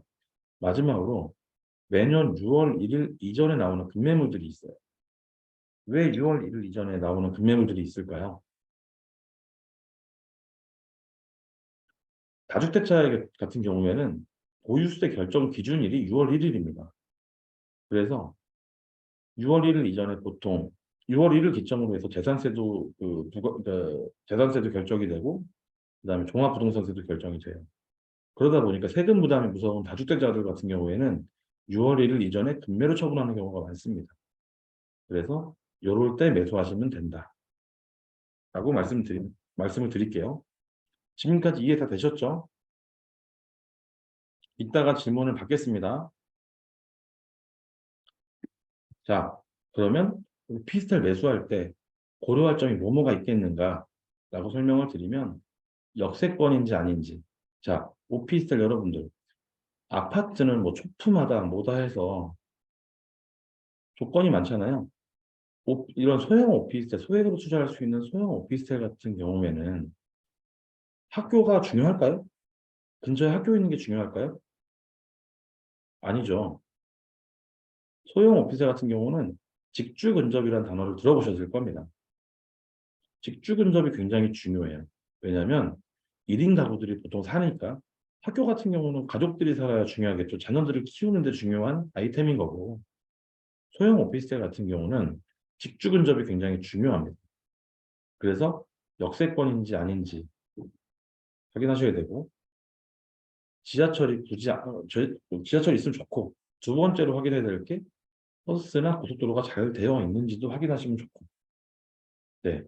왜냐하면 지하철뿐만 아니라 버스 고속도로 인프라가 좋아야 직주 근접성이 좋겠죠. 그다음에 아까 제가 중요하게 강조했던 추가적인 공급될 부지가 없는지, 원룸 포함입니다. 원룸 빌라 같은 거 포함이에요. 주변에 더 이상 원룸 공급이 없어야 돼. 네. 이게 이제 수요 공급 법칙에 따른 건데, 공급이 자꾸 수요가 많아야 집값이 올라갈 거 아닙니까? 그래서 이 부분을 꼭 고려하셔라라고 말씀을 드리는 거예요. 네 번째로 생활 인프라 구축이 잘 되어 있는지. 입장 바꿔놓고 생각하시면 내가 살기 좋아야 임차인들도 살기 좋을 거 아니에요. 1인 가구가 살기 좋은 인프라가 잘 구축이 되어 있어야 합니다. 뭐 은행도 가까워야 되고, 병원도 가까워야 되고, 영화관도 가까워야 되고, 마트도 가까워야 되고. 네, 이런 1인 가구가 살기 좋은 곳이 좋은 입지라고 볼 수 있겠죠. 다섯 번째로 오피스텔 공실률이 적은지도 확인해 보셔야 돼요. 왜냐하면 공실률이 높다면 추후 임차인을 맞추기가 힘들어요. 그렇기 때문에 꽤 중요하게 이거 체크를 하셔야 됩니다. 공실률을 어디서 체크하냐? 부동산 가서 확인하시면 됩니다. 네. 마지막으로 추가적인 호재가 있는지 여부. 아까 말씀드렸죠. 뭐 지산 입주라든가 대형 회사 입주 이런 양질의 일자리 호재가 늘어날수록 이걸 호재라고 보거든요. 왜냐하면 여기서 일자리가 늘어난다는 얘기고, 아니, 일자리가 늘어난다는 얘기면 여기 1인 가구도 늘어난다는 얘기고, 1인 가구들이 살 만한 데는 오피스밖에 없으니까. 그래서 오피스 매수 시에는 이 부분을 꼭 고려해서 매수하시기 바랍니다. 자, 이제부터 제가 진행하고 있는 소액부동산 투자법에 대해서 설명을 드려볼게요. 오피스텔 풍차 돌리기라는 표현을 아까 썼잖아요, 제가. 이거 같은 경우는 시간이 돈을 벌게 하는 방법이에요. 저는 시드머니가 많은 사람이 아닙니다. 그래서 최소한의 비용으로 투자를 해서 시간이 돈을 벌게 하는 방법으로 저는 투자를 하고 있어요. 근데 여기에 플러스 저 같은 경우도 자영업을 하면서 N잡을 하면서 저의 경제활동 수익이 발생을 하잖아요.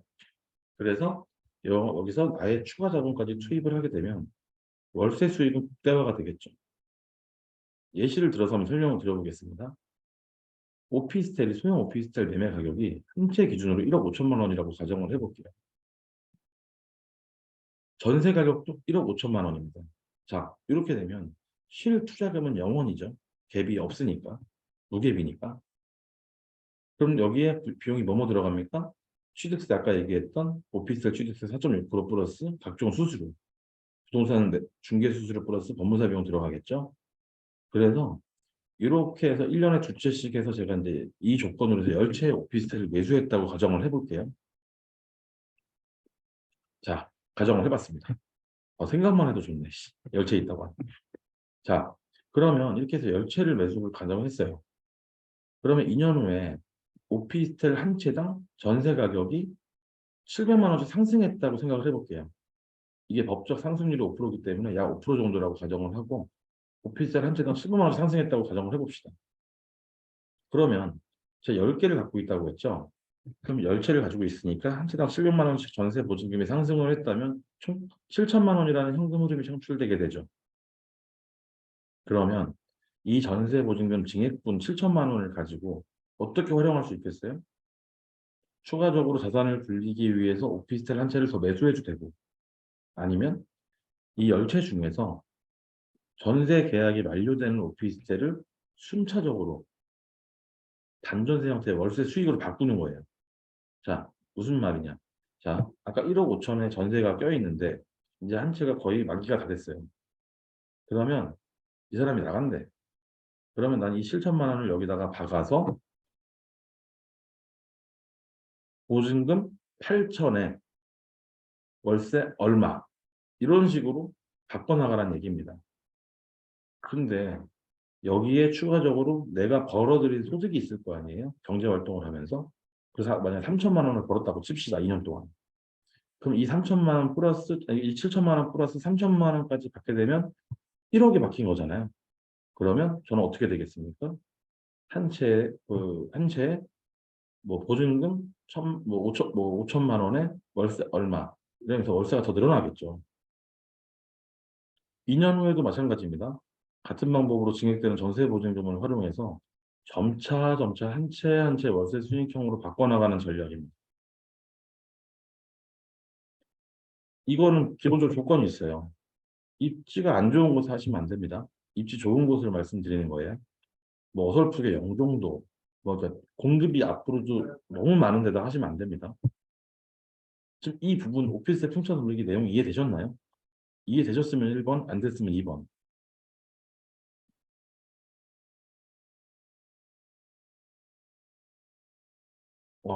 감사합니다. 이해되셨네요, 그래도.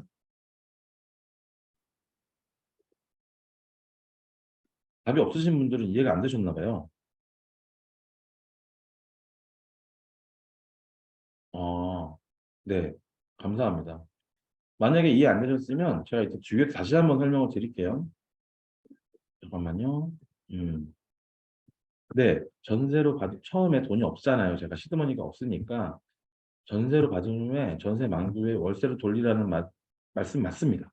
네. 거기에 플러스 제가 경제활동으로 벌어들인 돈까지 투입을 시키면 월세 수익은 더 극대화될 수 있다라고 말씀을 드리는 거예요. 자, 이렇게 해서 오피스의 풍차 돌리기로 열채를 저희가 먼저 만들었습니다. 그래서 이제 제가 이 중에서 세 채를 월세 수익형으로 돌렸다고 말씀을 드려볼게요. 가정을 해볼게요. 매매 시세가 1억 7천이다. 근데 전세 시세가 1억 6천인데 월세 시세가 보증금 1,000만 원에 월세 70만 원이다라고 가정을 해보면 그럼 저한테는 아까 세 채가 월세 수익형으로 돌렸다고 하니까 저는 어떻게 되겠어요? 보증금 3천에 월세가 210만 원을 받고 있는 상황이겠죠? 그런데 갑자기 저한테 자녀가 뭐 저희 딸이 유학을 간답니다. 그래서 목돈이 필요해. 아니면 가족 중에 누가 아파. 그래갖고 병원비가 필요해. 이런 경우에 어떻게 하냐? 월세 수익형으로 만든 세 채 중에서 만기가 바로 돌아오는 한 채를 전세로 다시 전환하는 거예요. 그럼 어떻게 되겠습니까? 나에게는 월세 보증금 1,000만 원을 제외하고 1억 5천만 원이라는 목돈이 생기는 거예요. 은행에서 이 돈을 빌리게 되면 1억 5천을 빌리게 되면 이자를 내야 되는데 이거는 세입자가 저한테 주는 무이자 대출인 거랑 마찬가지예요. 그래서 기회가 생길 때마다 오피스텔을 매수해 놓으면 상황에 따라서 전세나 월세나 이렇게 왔다 갔다 전환을 해가면서 현금 흐름을 만들 수 있고요. 네, 금융상품처럼 활용할 수 있습니다. 이 부분도 이해되셨죠? 그러니까 쉽게 설명하면 오피스텔 풍차 돌리기로 해서 네, 오피스텔을 이렇게 늘려나가면서 한 채 한 채 월세 수익형으로 전환을 해 나갔다가 나에게 갑자기 목돈이 필요할 경우에는 금융상품처럼 무이자 대출처럼 어, 활용하실 수 있다는 말씀을 드리는 겁니다. 이렇게 해서 저는 오피스텔 풍차 돌리기를 통해서 총 부동산을 10채를 보유하게 됐어요. 그래서 아파트 2채, 오피스텔 8채인데 저는 이걸 갖다가 다 소형으로 한 게 아니라 월세 수익형 34평 아파트를 한 채를 보유하고 있고요. 그 다음에 1.5룸, 뭐 평수로 따지면 한 16.5평 정도 되는데 그거 한 채. 나머지 소형 오피스텔도 6평대에서 10평대까지 같이 다 보유를 하고 있습니다. 이제 좀 분산해 놓은 거예요. 소형이라고 해서 소형만 다 한 게 아닙니다. 자, 그러면 위에서 아까 제가 설명했던 오피스텔 풍차 돌리기를 저는 활용을 해서 부동산 자산을 빌렸다고 말씀드렸잖아요. 실제 투자한 사례들에 대해서 한번 알아볼게요. 첫 번째로 저는 지금 대부분 다 광교 오피스텔하고 평촌하고 이렇게 투자를 해놨거든요. 소형 오피스텔은. 네. 광교 소형 오피스텔 투자 사례인데 이 부분은 소액 갭 투자를 통해서 진행한 겁니다. 용인시 수지구에 있는 이제 풍산 이치안이라는 오피스텔인데 제가 매수했을 때가 1억 5,500에 매수했어요. 근데 전세 가격은 1억 5,100만 원이었습니다. 그럼 갭이 400만 원인 거죠. 제 돈 400만 원이 들어가는 거예요. 플러스 알파로 부대 비용이 들어가겠죠. 매수한 이유는 신분당선 라인에 있었어요. 그러다 보니까 강남 접근성이 강하고 상현역까지 도보 2분 이내, 그러니까 2분도 아니라 1분 걸리거든요. 예, 초역세권인 거죠. 그리고 강남도 강남이지만 정말 그러니까 판교 강남 접근성이 매우 좋다 보니까 대부분의 임차 수요가 뭐냐면 판교 강남 출퇴근자가 제일 많았어요. 거의 8, 90%가. 이 얘기는 뭐다? 아까 얘기했던 직주 근접성이 매우 좋다. 왜냐하면 판교 강남 출퇴근자들이 판교나 강남에 집을 구하려고 갔더니 너무 비싸요. 근데 지하철로 판교까지 20분, 18분 걸리거든요. 강남역까지 30분 걸립니다. 그러면 차라리 조금 더 내려와서 저렴한 데 하는 게 맞지 않겠는가. 그러다 보니까 이 수요가 많은 거예요. 그러다 보니까 공실률이 거의 없습니다. 아까 제가 오피스텔 매수할 때 뭐가 제일 중요하다고 얘기했죠? 공실률도 체크해야 된다고 말씀드렸죠? 네, 공실률이 거의 없어요. 임차 수요가 대기하고 있습니다. 그리고 이 주변에 1인 가구에 맞춘 풍부한 생활 및 교통 인프라가 굉장히 잘 돼 있어요. 고속도로 4개 연결돼 있고요. 지하철역 바로 앞에 있고요. 버스 정류장 바로 앞에 있고요. 그 다음에 뭐 대형 마트 있고, 영화관 있고, 병원, 뭐 은행, 없는 게 없어요. 저라도 살고 싶을 정도의 인프라가 잘 구축이 되어 있다라고 말씀을 드릴게요. 그리고 이 오피스텔 같은 경우는 희소 가치가 있는 복층형 오피스텔이었어요. 그러니까 이게 사람마다 호불호가 되게 갈리는데 복층을 찾는 사람들은 복층만 찾습니다. 특히 여성분들이 좀 많이 좋아하시더라고요. 그래서 뭐 광주 상현역에 뭐 복층형 오피스텔이 많지는 않은데 희소 가치가 있다라고 판단이 들어서 매수를 하게 됐고, 그 다음에 아까 말씀드렸지만 지식산업센터라는 입주가 예정으로 돼 있었어요. 계속 지어지고 있고. 그래서 향후 양질의 일자리가 증가할 예정이었기 때문에 지금도 임차 수요가 타고 넘치는데 추가 호재가 있으니까 안 살 이유가 없겠죠. 그래서 저는 여기다가 투자를 했습니다. 네, 여기 보시는 게 제가 투자한 오피스텔 전경이고, 네, 명칭 광교 뭐 한계동 이루어지고 152세대인데 생긴 지 아주 오래되진 않았어요. 이제 6년 됐네, 6년. 네, 말씀드렸다시피 광교 상현역 인근이고 양질의 일자리, 뭐 강남 판교 출퇴근 임차수가 굉장히 풍부해서 대기 수요도 많다. 1인 가구에 맞춘 생활 인프라가 풍부하다. 그래서 저 투자를 하게 된 거고, 지도상으로 보면 보세요. 이 빨간색이 상현역입니다. 풍산 위치한 여기 있어요, 바로. 예. 근데 여기 보시면 여기 건물들이 이렇게 딱 앞에 있거든요. 지하철역 앞에. 이 건물 사이사이로 딱 길이 나 있어요. 건물로 통과할 수 있게 돼 있습니다.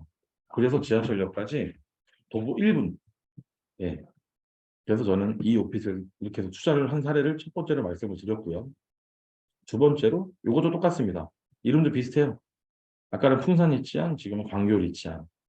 요거는 무계획으로 투자를 했습니다. 실투자금은 안 들어갔고 세금만 들어갔어요. 부대 비용만. 요것도 그럼 이유는 똑같겠죠. 신분당선 라인 똑같고 다 똑같습니다. 이것도. 대신 요거는 제가 어떻게 했냐. 세금 절세 목적으로 와이프 이름으로 매수를 했어요. 요것만 틀린 거예요. 아까는 소액 갭이 들어간 거고 이건 무갭으로 진행을 한 거고. 대신 세금 절세 목적으로 와이프 이름으로 매수를 했다라고 말씀을 드릴 수 있겠습니다. 이것도 똑같아요. 네, 내용 똑같습니다. 넘어갈게요, 이거는. 위치도 아까 비슷해요. 하나는 이쪽에 있고, 하나는 여기 있고. 이것도 똑같이 이거 도보 1군인 거예요. 세 번째, 요거는 똑같은 이게 지금 두 채에 투자한 거에 건너편에 있는 오피스텔인데, 자, 요것도 소액 갭 투자. 제가 1억 6천만 원에 매수를 했는데 전세 가격 1억 5천이니까 제 돈이 1,000만 원 플러스 부대 비용이 들어갔겠죠.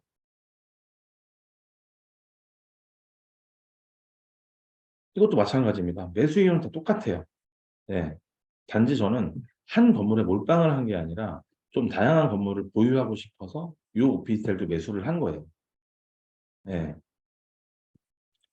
소재는 다 똑같겠죠. 왜냐하면 상현역에 위치하고 있는 오피스텔이니까 다 똑같습니다. 네. 단지 지금 또 이 오피스텔 같은 경우의 특징은 광교 상현역 오피스텔 중에 유일한 브랜드 오피스텔이에요. 벨로건설에서 지은 푸르지오 시티라는 브랜드 오피스텔이에요. 저도 몰랐었는데 임차인 중에서 굳이 어차피 임차로 사는데도 불구하고 브랜드 오피스텔을 선호하시는 분들이 계시더라고요. 그 이유는 저도 잘 모르겠어요. 여성분들이 좀 그러신 분들이 계신데 다른 데가 컨디션이 훨씬 좋아도 나는 무조건 여기 살 거야라는 분들이 계시더라고요.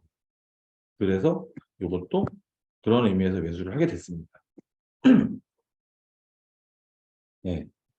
좀 더 커 보이죠? 사진 다 안 담겼는데. 네, 255세대예요. 네, 대우건설에서 줬다. 요것도 지금 이제 한 9년 차 된 오피스텔이죠. 아까 제가 말씀드렸죠. 6년에서 8년 사이 그 지난 거 그때부터는 좀 매수를 해도 된다라고 말씀드렸잖아요. 예. 그래서 이런 식으로 되어 있는 거고 이제부터 좀 기다리면 되겠죠. 뭐. 예. 아까 전에 오피스텔 처음에 1번, 2번 매수한 거는 이쪽 부분에 있었다면 광교 프루지오시티는 제가 반대편에 매수를 한 겁니다. 이쪽 라인에 보시면 여기 CGV도 있고 막 있죠. 여기에 이 건물이 하나로마트도 있고 다이소도 있고 하여튼 이 주변은 오피스텔이 그러니까 이 상현역 인근은 오피스텔이 군락을 이루고 있는 단지거든요. 그러다 보니까 1인 가구 수요가 굉장히 풍부하다. 라고 말씀을 드릴 수 있어요. 자, 네 번째로는 제가 아파트 투자를 했습니다. 아까 제가 제 인생의 첫 번째 부동산 투자를 했다라고 말씀을 드렸잖아요. 저는 그거를 아파텔, 아까 34평형 아파트를 두 채를 투자했어요. 그래서 한 채는 매도를 해서 그 수익을 챙겼고요. 그 챙긴 수익 가지고 제 돈 더 보태서 이 아파트에 투자를 한 겁니다. 명칭을 수원 영통 아이파크 아파트인데 아이파크를 내가 빼먹었네요. 예, 수원 영통 아이파크 아파트라고 얘기를 하는데 총 두 개 동. 여기는 뭐 이제 뭐 백일동, 백이동 이런 게 아니라 이스트 윈동, 웨스트 윈동 이렇게 두 개 동으로 이루어져 있는데 212세대 대단지는 아니에요. 근데 이것도 아까 제가 처음에 부동산 투자한 것처럼 그 좀 구축입니다. 이것도 한 17년 됐네요 벌써. 근데 이게 현대에서 아이파크라는 브랜드를 지은 거잖아요. 안에 들어가 보면 굉장히 조금 잘 해놨어요. 확실하게 브랜드는 브랜드더라고요. 네. 그럼 제가 이거를 왜 투자를 했을까? 예. 삼성전자 수원사업장 인근에 위치하고 있습니다. 그리고 그러다 보니까 아까 그거 어떻게 보면 첫 번째 부동산 투자한 내용과 비슷한데, 예. 삼성전자 아까 전에 투자한 거는 아파트를. 어쨌든 아파트를 오피스텔이니까. 근데 요거는 이제 아파트죠. 예. 여기도 마찬가지입니다. 삼성전자 계열사 및 협력사 직원들의 임차 수요가 충분하다. 똑같이 바로 맞은편에 신광교 제일풍경채라는 게 11월 달에 입주가 될 예정이고 영흥푸르지오 파크비엔이라고 바로 옆에 있는 아파트가 올 6월 달에 입주를 시작했어요. 그리고 한 개 신규 오피스텔 아까 대림건설에서 진 오피스텔 건설 중이에요. 이것도 똑같아요. 그러다 보니까 인구가 10,000명 이상 증가하는 거예요. 여기서 약간 정치적으로 말씀을 드리기는 좀 뭐하지만 인구가 10,000명에서 15,000명 증가한다는 거면 정치인들의 표밭이라는 얘기입니다. 그러면 뭐 하겠어요? 정치인들이 10,000명에서 15,000명이면 엄청 큰 표거든요. 그러다 보니까 여기다가 이제 공약을 막 걸기 시작해요. 야, 저 여기다가 도로 정비 해드릴게요. 여기 교통을 더 편리하게 해드릴게요. 뭐 할 거란 말이에요. 그렇기 때문에 저는 지금 장기적으로 보고 산 겁니다. 그 추가적인 이유가 더 있는데 그건 뒤에서 설명을 드릴게요. 자, 여기도 제가 지금 지도를 보시면 제가 까만색을 경계를 그어놓고 그 다음에 제가 산 아파트가 요겁니다. 여기. 근데 이 빨간색 영통 아파트 제가 적어놨죠. 요게 제가 매수한 아파트인데 이 바로 뒤편으로 영흥수 푸르지오 파크비엔이라는 대우건설에서 지은 아파트가 6월 달부터 입주를 시작했어요. 요것도 대단지 아파트예요.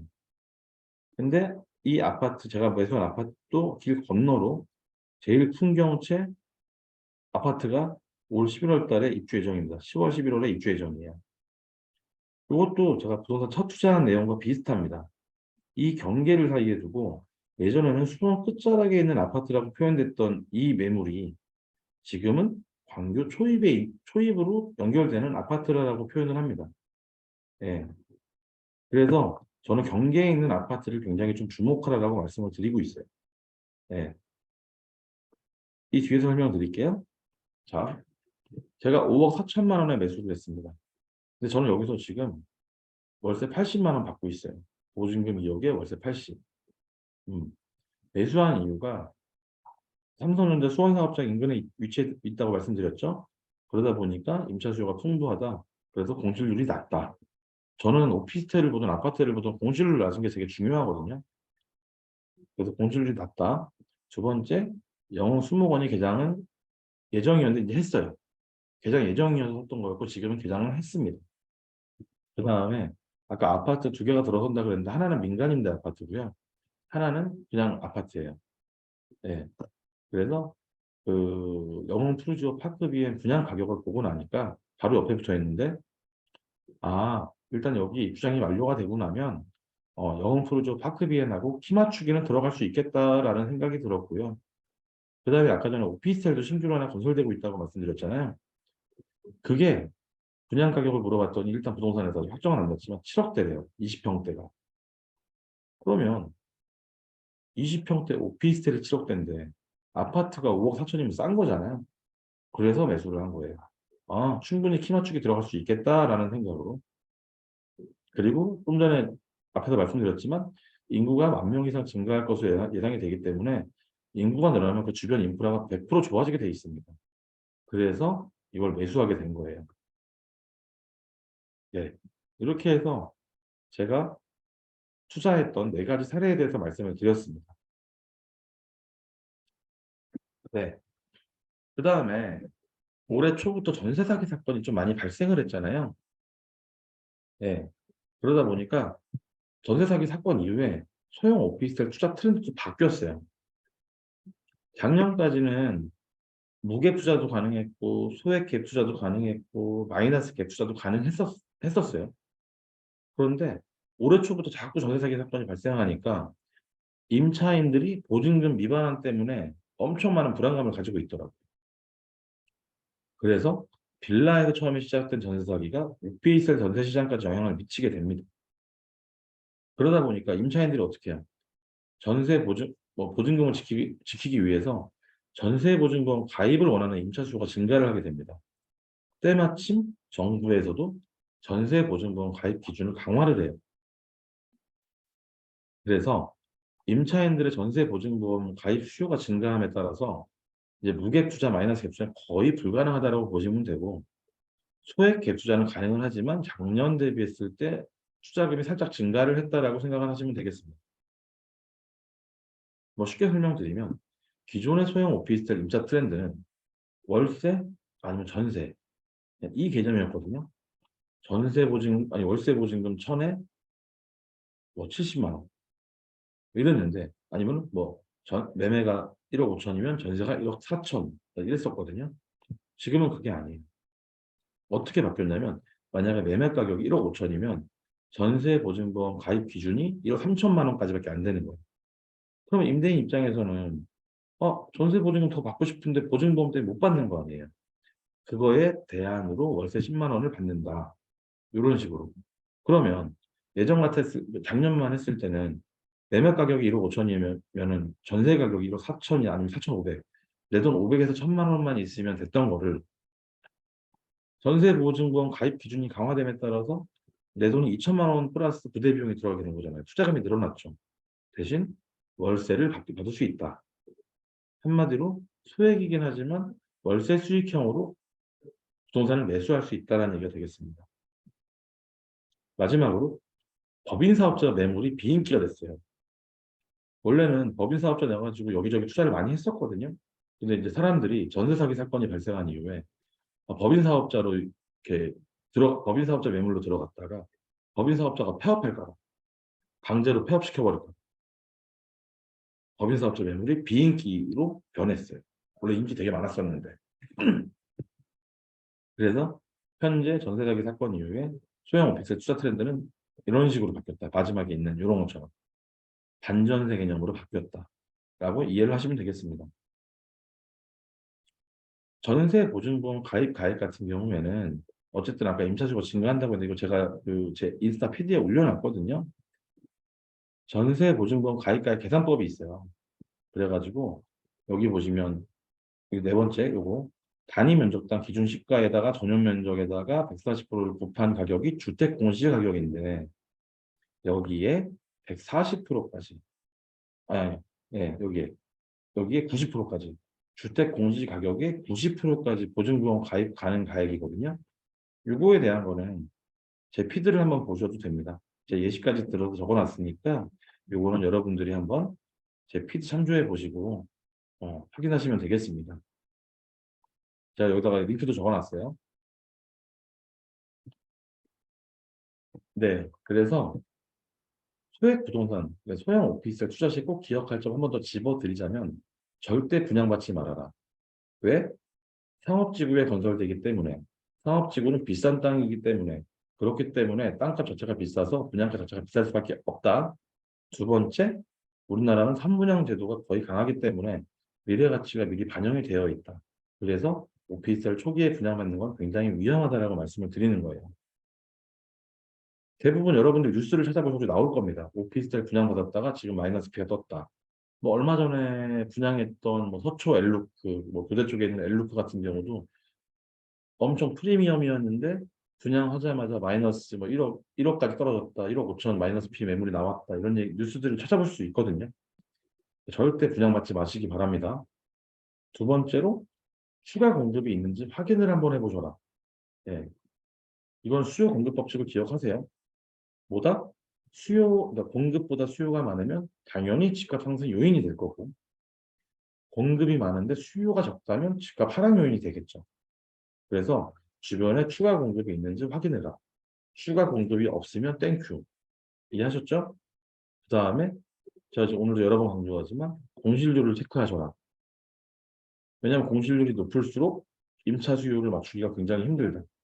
그러니까 공실률하고 이 뭐지? 수요 공급 법칙하고 같이 생각하시면 돼요. 공급이 많으면 수요보다 공급이 많으면 당연히 공실률이 높겠죠. 네. 그다음에 네 번째로 임차인 현황을 체크하셔라. 네. 무슨 말이냐면 이거는 제 개인적인 지극히 개인적인 생각이었는데 저는 경험이 있거든요. 대학생한테 임차를 줬더니 집이 망가지더라고요. 근데 대학생하고 이 분쟁이 일어났을 때 굉장히 좀 협의가 힘들어요. 그래서 저는 회사원들을 굉장히 좋아합니다. 집도 깨 깔끔하게 쓰고 본인들이 끼면서 쓰고. 근데 대학생들을 받아봤더니 담배 피고 막 집 어지럽혀 놓고 바닥집 켜 있고 엄청납니다. 그래서 임차인 현황 한번 체크해 보시고 그 다음에 기타 오피스텔 입지 조건 체크해 보시고 아까 얘기했듯이 역세권인지 직주 근접이 가능한지 이런 것들 꼭 확인해 보시고 오피스텔 투자를 하셔야 됩니다.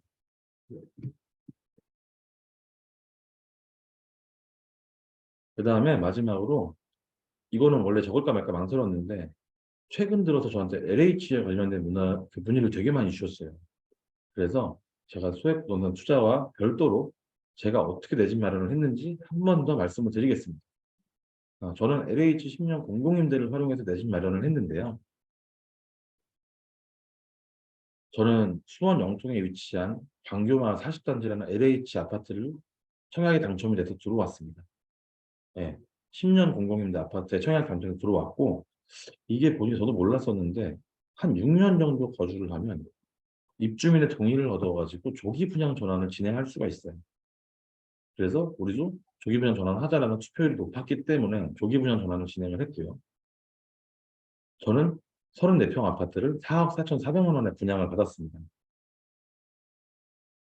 그러다가 이게 부동산 상승기 접어들어서 10억이 넘게 찍었었거든요. 그러다가 지금은 이제 가격이 좀 떨어져서 8억 원인데 현 매수가 최저가 8억 원입니다. 현 상황이 어떠냐? 분양 전환은 완료가 됐죠. 그리고 나서 이제 LH 마크를 띄기 위해서 신규 아파트 명을 공모 중이에요. 이것도 하나의 호재입니다. 광교가 보통 보면 아파트 가격이 15억에서 막 비싼 뭐 대장 아파트 같은 경우는 30억도 넘었었는데 이 아파트는 부동산 상승일 때 10억 넘었다 그랬잖아요. 34평 기준으로. 네. 이유가 뭐냐?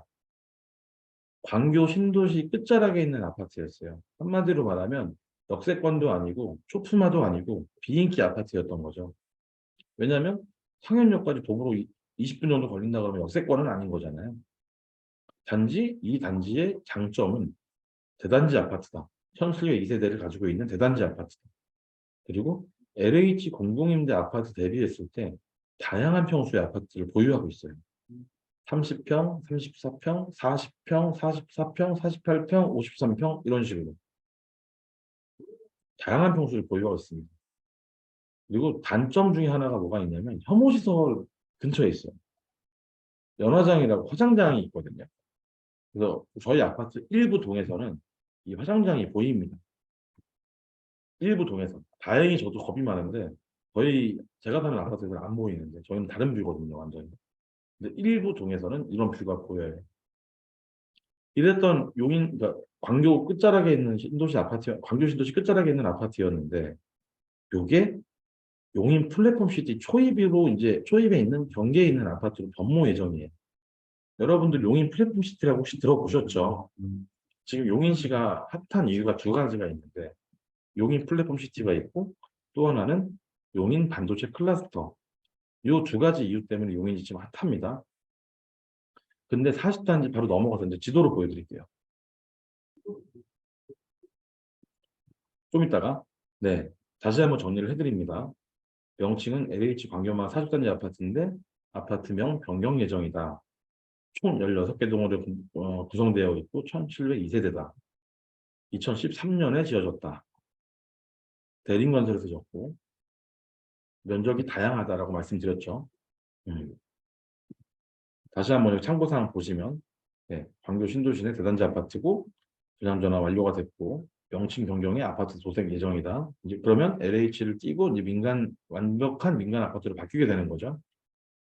단점이 상현역까지 도보에서 멀다. 현재까지 광교 신도시에서 제일 저평가된 아파트라고 말씀을 드릴 수 있어요. 그런데 이 저평가된 아파트가 용원 플랫폼 시티 건설과 GTX A 노선 호재로 인해서 변모할 수 있는 확률이 많이 높은 아파트를 변모했다라고 이해를 하시면 되겠습니다. 지도로 말씀드리면, 자, 오늘도 또 아까 전에 경계를 말씀드렸는데 지금도 경계를 말씀드립니다. 자, 광교마을 40단지 아파트가 왼쪽에 있어요. 그렇죠? 그리고 여기 녹색으로 된 게 산입니다. 산 이게. 이 경계를 사이에 두고 이 산만 넘어가면서 여기서부터 용인 플랫폼 예정지예요. 이렇게. 이해되셨나요? 예전에는 광교 신도시의 끝자락에 있는 아파트였는데 이제는 용인 플랫폼 시티 초입에 있는 아파트로 바뀌게 되는 거예요. 이 얘기는 뭐다? 신도시 두 개의 생활권을 누릴 수 있는 또 메인 아파트가 될 수 있다라고 말씀을 드리는 겁니다. 과거에는 그러니까 광교 신도시의 끝자락에 있는 아파트가 이제는 GTX-A의 노선을 그러니까 GTX-A 노선과 분당선의 생활권을 누릴 수 있는 아파트를 변모할 수 있다라고 말씀을 드리는 겁니다. 그래서 오늘 얘기의 핵심은 소액 부동산 투자도 있고 경계에 있는 것들도 유심히 보시면 도움이 될 거다라고 말씀을 드립니다. 네. 이상으로서 강의를 좀 마칠 예정이고요. 오늘 강의가 좀 이해가 되셨나요? 어려우셨나요? 이해가 되셨으면 1번 지금까지 말씀드린 게 안 되셨으면 2번 한번 채팅 부탁드립니다. 감사합니다. 나름대로 쉽게 설명을 드리려고 좀 스토리텔링 형식으로 진행을 하다가 이제 말씀을 드렸는데 조금 이해가 되셨다면 너무 다행이고요. 그러면 여러분들 질문 받아볼게요.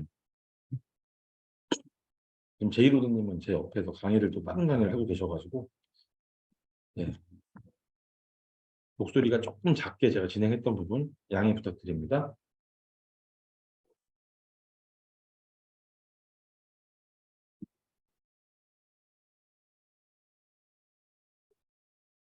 아닙니다, 아닙니다. 질문 있으시면 말씀해 주시면 돼요.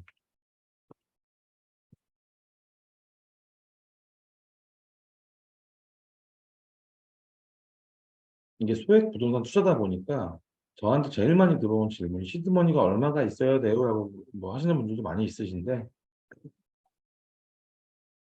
여러분들 질문을 받겠습니다.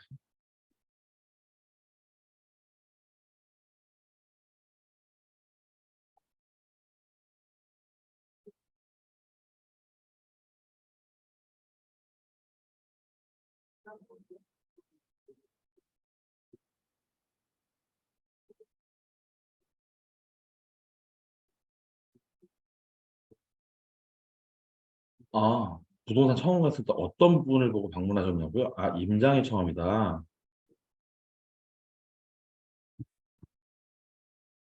잠시만요. 이거 한 명 한 명 좀 말씀드릴게요. 아까 제가 중간에 말씀을 드렸었는데 어떤 부분을 봤냐면 저는 좀 유니폼을 입고 좀 전문적으로 보이시는 부동산을 들어갔어요. 그러니까 제가 부동산을 많이 돌아다녀 봤는데 어떤 부동산을 갔더니 정말 드라마에서만 볼 수 있을 법한 등산복을 입고 계신 아주머니가 앉아 계시고 아저씨가 앉아 계시고 질문 한마디를 던졌을 때 그냥 무조건 여기가 좋대요. 자기 그 갖고 있는 매물이 좋다라고 얘기하시더라고요. 그런 데는 안 갑니다. 저만의 꿀팁은 부동산에 방문, 제가 만약 판교에 사는데 판교 부동산을 가서 판교를 물어봤는데 판교에 대한 부분을 안다? 동탄을 물어봤는데 동탄에 대한 부분을 안다? 거기 찐 부동산입니다. 그만큼 공부를 하시는 분이거든요. 그래서 부동산 가서 제가 여기 살고 있는데 저 판교로 이사를 가려고 하는데 판교 쪽 어떻게 생각하시냐 이렇게 물어보기도 해요. 그러니까 도지원님 같은 경우에는 뭐 그것도 말씀드렸어요 아까 너무 나이가 많으신 분들은 지금 법이 계속 많이 바뀌잖아요. 문재인 정부 때만 들어서도 법이 엄청 많이 바뀌었잖아요. 세법도 그렇고 그런 부분들을 간과하세요. 아니 이해를 못 하세요. 그래서 그런 너무 나이 드신 분들도 안 가고 그렇다고 또 너무 나이가 어리신 분들은 경험이 좀 작기 때문에 저는 한 20대 후반에서 40대 중반까지 계신 분들 위주의 부동산을 찾아갑니다. 네. 그리고 최소희님, 네. 내가 장소가, 어,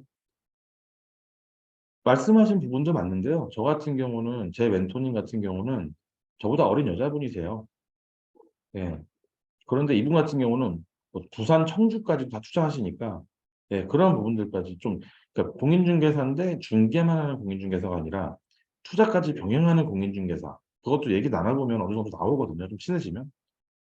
그래서 그런 분들하고 친해지면 됩니다. 내가 만약에 경주에, 아니, 대구에 투자하고 싶다. 대구에 있는 부동산하고 친해지면 물론 좋겠죠. 근데 물리적으로 힘들잖아요.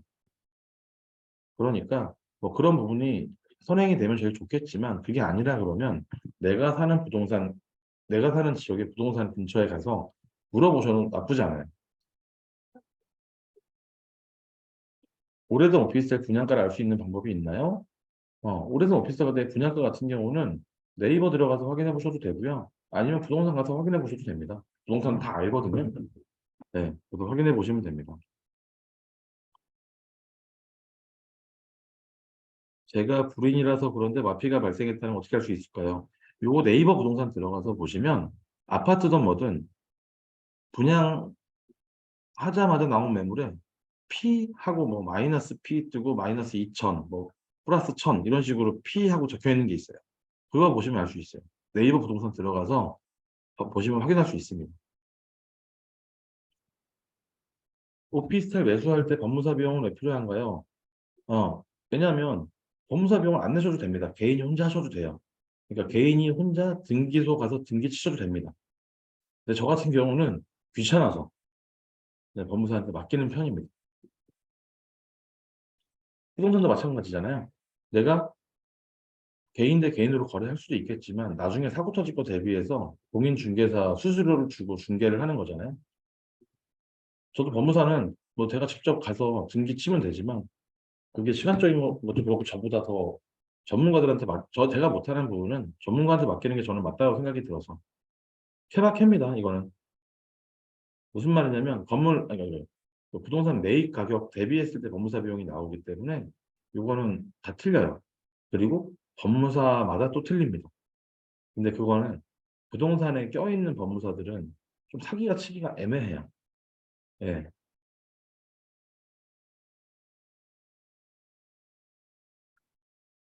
그래서 부동산에서 소개시켜주는 법무사 한 두세 군데 있거든요. 그쪽이랑 하시는 게 제일 좋습니다.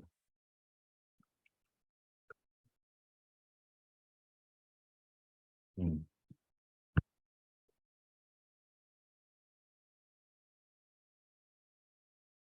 또 궁금한 게 있으신가요? 이게 소액 부동산 투자를 한번 해보신 분들은 느끼실 거예요. 예. 사실은 아까 제가 예를 들어서 말씀드렸잖아요. 뭐 투자금, 뭐 세금 포함해서 한 3천만 원 정도 들여가지고 2,500에 3천만 원 정도 들여서 월세 10에서 15만 원 정도 받거든요. 은행에다가 3천만 원 넣은다고 월세 15만 원 안 나옵니다. 절대. 네. 매수할 오피스텔 주변 신규 아파트, 오피스텔 원룸이 만들어진다면 신도시처럼 개발이 되고 있는 지역에서는 호재를 적용. 이미 포화된 지역에서 동급이 드러나기 때문에 앞지렁합니다. 예, 맞습니다. 근데 이것도 이제 그 세대수를 보고 조금 따져봐야 되겠지만, 네. 이게 무조건 건설된다고 해서 악재는 아니에요. 네. 아니, 그러니까 신도시 개발이 되고 있는 지역에서는 호재를 적용한다라는 것도 있지만, 그게 아니라, 좀 뭐라고 해야 되지? 잠깐만요. 쉽게 설명하려면, 잠깐만요.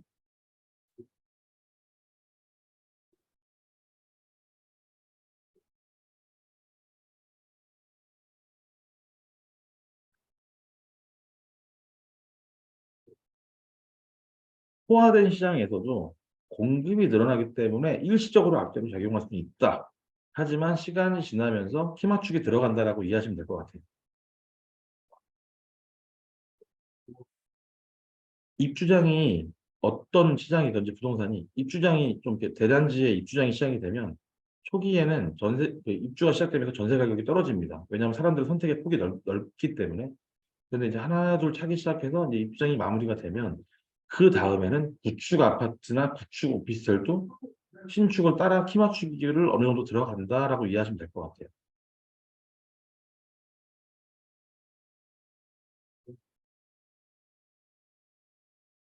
네. 네, 또 궁금한 거 있으신 분 질문 주셔도 됩니다. 여기서 만약에 궁금한 거를 좀 물어보시기 뭐 하시면 저한테 DM 보내주셔도 돼요. DM으로 제가 답변 드릴게요.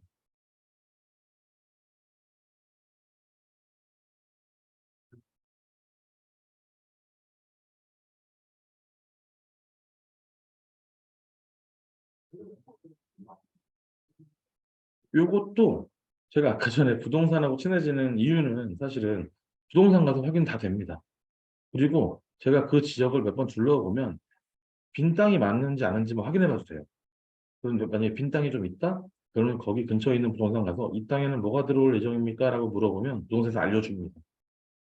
빈 땅이 많을수록 안 좋은 거죠. 예를 들어서 쉽게 설명을 드리면 영종도에 오피스텔이 지금 막 건설되고 있습니다.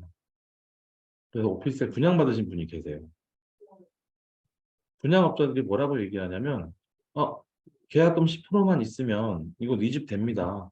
그런데 여기서 사업자까지 임대사업자까지 내게 되면 그 10%도 부가세 환급을 받기 때문에 네 돈 거의 안 들어가세요. 그렇게 꼬셔가지고 분양을 받게 해요. 그런데 영종도 같은 경우는 땅이 엄청 큽니다. 그래서 분양 받으신 분은 분양 받지 말라고 했는데 어쨌든 분양을 받았으니까 받으신 분은 그래도 조금만 기다리면 되겠거니 생각을 했는데 아직도 지어질 땅이 계속 많고 지금도 지어지고 있고 앞으로도 지어질 거예요. 이런 오피스텔은 가격 올라갈 소재가 없겠죠. 영종도 가보면 땅이 넓잖아요. 그런데 뭐 이런 광교라든가 안양 평촌이라든가 좀 이렇게 좀 기존의 데인데 그런 데들 가서 보시면 땅이 많지 않습니다. 지어질 땅이 이미 자리를 잡았기 때문에 그 지어질 땅이 이제 앞으로 뭐가 있냐? 그럼 재건축 재개발밖에 없겠죠. 음. 그래서 지역마다 틀리겠지만 오피스텔 건설될 부지가 없는지 확인하는 방법은 먼저 가서 한번 보시고요. 둘러보시면서 빈 땅이 있는지 없는지 확인해 보시고 빈 땅이 있다라고 하면 부동산 들어가셔서 이 땅에 뭐가 들어옵니까? 라고 물어보면 부동산에서 친절하게 알려줍니다. 네. 답변이 되셨을까요? 네.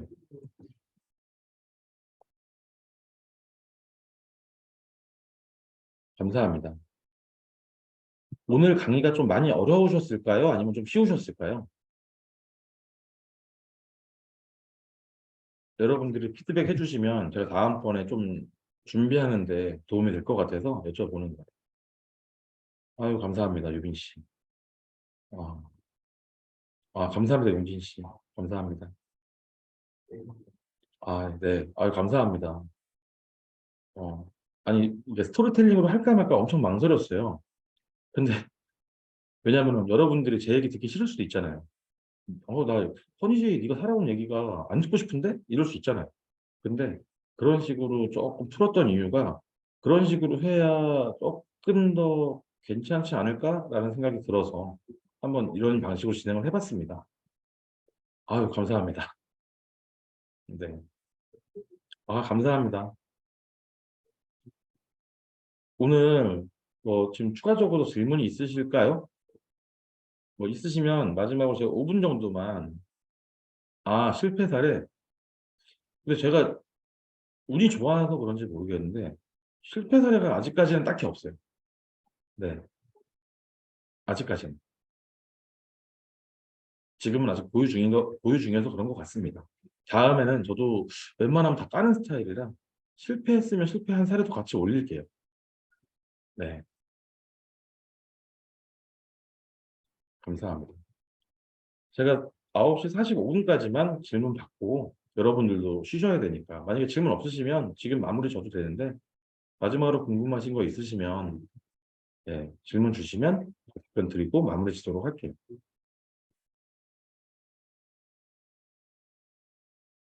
아, 이걸 지금 말씀드리자면 이제 강의 끝났으니까 아버지가 3억이 생긴 썰이 어머니가 저한테 그러더라고요. 처음에 어머니랑 아버지랑 이혼까지 생각할 정도로 아버지가 너무 착하게, 진짜 좀 바보같이 착하게 사니까 좀 그랬는데 어머니 저보고 이제 결혼할 때 그러더라고요. 아버지처럼 살아라, 착하게 살아라 라고 얘기를 하시더라고요. 그러면서 얘기를 들었는데 아버지가 교보생명 다니셨었거든요. 거기서 관리자였어요. 마지막에 퇴사하기 전에는 지점장이셨는데 퇴사를 하시고 나서 아버지의 그 평판이 나쁘지 않았나 봐요. 그래가지고 어떤 아버지 그만두시고 부동산에서 근무를 하고 계시는데 아버지가 이제 그만두시고 나서 아버지 후배가 왔을 거 아닙니까? 새로운 지점장으로. 근데 거기 여직원이 어느 날 전화가 한 통 걸려왔대요. 그래가지고 전화를 받았는데 저희 아버지 이름이 뭐 예를 들어 땡땡땡이다. 그럼 땡땡땡님 계세요? 라고 물어봐서 무슨 일이시죠? 라고 했더니 땡땡땡님 편판이 너무 좋아서 그분한테 자산 관리를 맡기려고 합니다. 라고 얘기했더니 그 여직원이 좀 이거 대박인데? 이거 생각을 하고 되게 기지를 발휘해서 저희 아버지가 외근 나가셨다라고 표현을 한 거예요. 그랬더니 외근 나갔다 들어오시면 전화 드리도록 하겠습니다라고 하고 지점장한테 보고를 했대요. 우리 아버지 후배인 지점장한테. 그래서 그 지점장이 그 자산가가 저희 아버지 아니면 안 맡기겠다고 얘기했대요. 그래가지고 그 지점장이 아버지에 전화해서 선배님 이런 전화가 와 선배님 좀 해주십시오. 그래갖고 저희 아버지 자산관리를 맡아준 거예요. 퇴사했는데. 그래서 우리 아버지 떨어진 수수료가 5억이었어요. 근데 아버지가 또 착해가지고 여직원이 전화를 받아서 그런 기지를 발휘 안 했으면 이런 기회도 없었을 거 아니에요. 그래서 여직원한테 1억을 주고 지점장한테 고맙다고 1억을 주고 그래서 저희 아버지는 3억 가지고 이제 부동산에 첫 입문을 하게 된 겁니다. 그러니까 뭐 하늘에서 떨어진 거랑 다름없죠. 전화 한 통으로 갑자기 벌어진 일이니까. 네. 강의 시간에 이야기를 하긴 좀 그랬잖아요. 예. 그래서 지금 말씀드린 겁니다. 그래서 이제 어머니가 야, 인생을 살다 보니까 정말 착하게 살아야 되더라 라고 나보고 너 결혼해서도 착하게 살아라. 네. 이렇게 된 거예요. 그쵸, 대박이죠. 저도 대박이라고 생각했습니다. 아까 제가 저 대학교 1학년 때까지 못 살았다 그랬잖아요. 군대 가서 휴가 갔다 나왔는데 집이 바뀌어 있는 거예요. 아파트로. 그래서 전 군대 휴가 나가서 침대라는 데서 처음 잡았습니다. 집에 에어컨이 있고 소파가 있는 집에서 처음 살아봤어요. 그러니까 제 입장에서는 와, 이게 부동산으로 이렇게 클 수가 있구나. 물론 그 착하게 살아서 시드머니 3억 가지고 부동산에 어떻게 보면 잘 투자를 해서 여기까지 온 거니까. 그래서 우리나라에서는 부동산을 해야 큰 돈을 벌 수 있구나라고 옆에서 몸소 지켜봤잖아요. 그래서 저도 머릿속에 갖고 있다가 그냥 잊고 살다가 좋은 멘토님 만나가지고 여기까지 오게 된 것 같아요. 음. 이 아버지에 대한 썰이 마지막 질문인가요?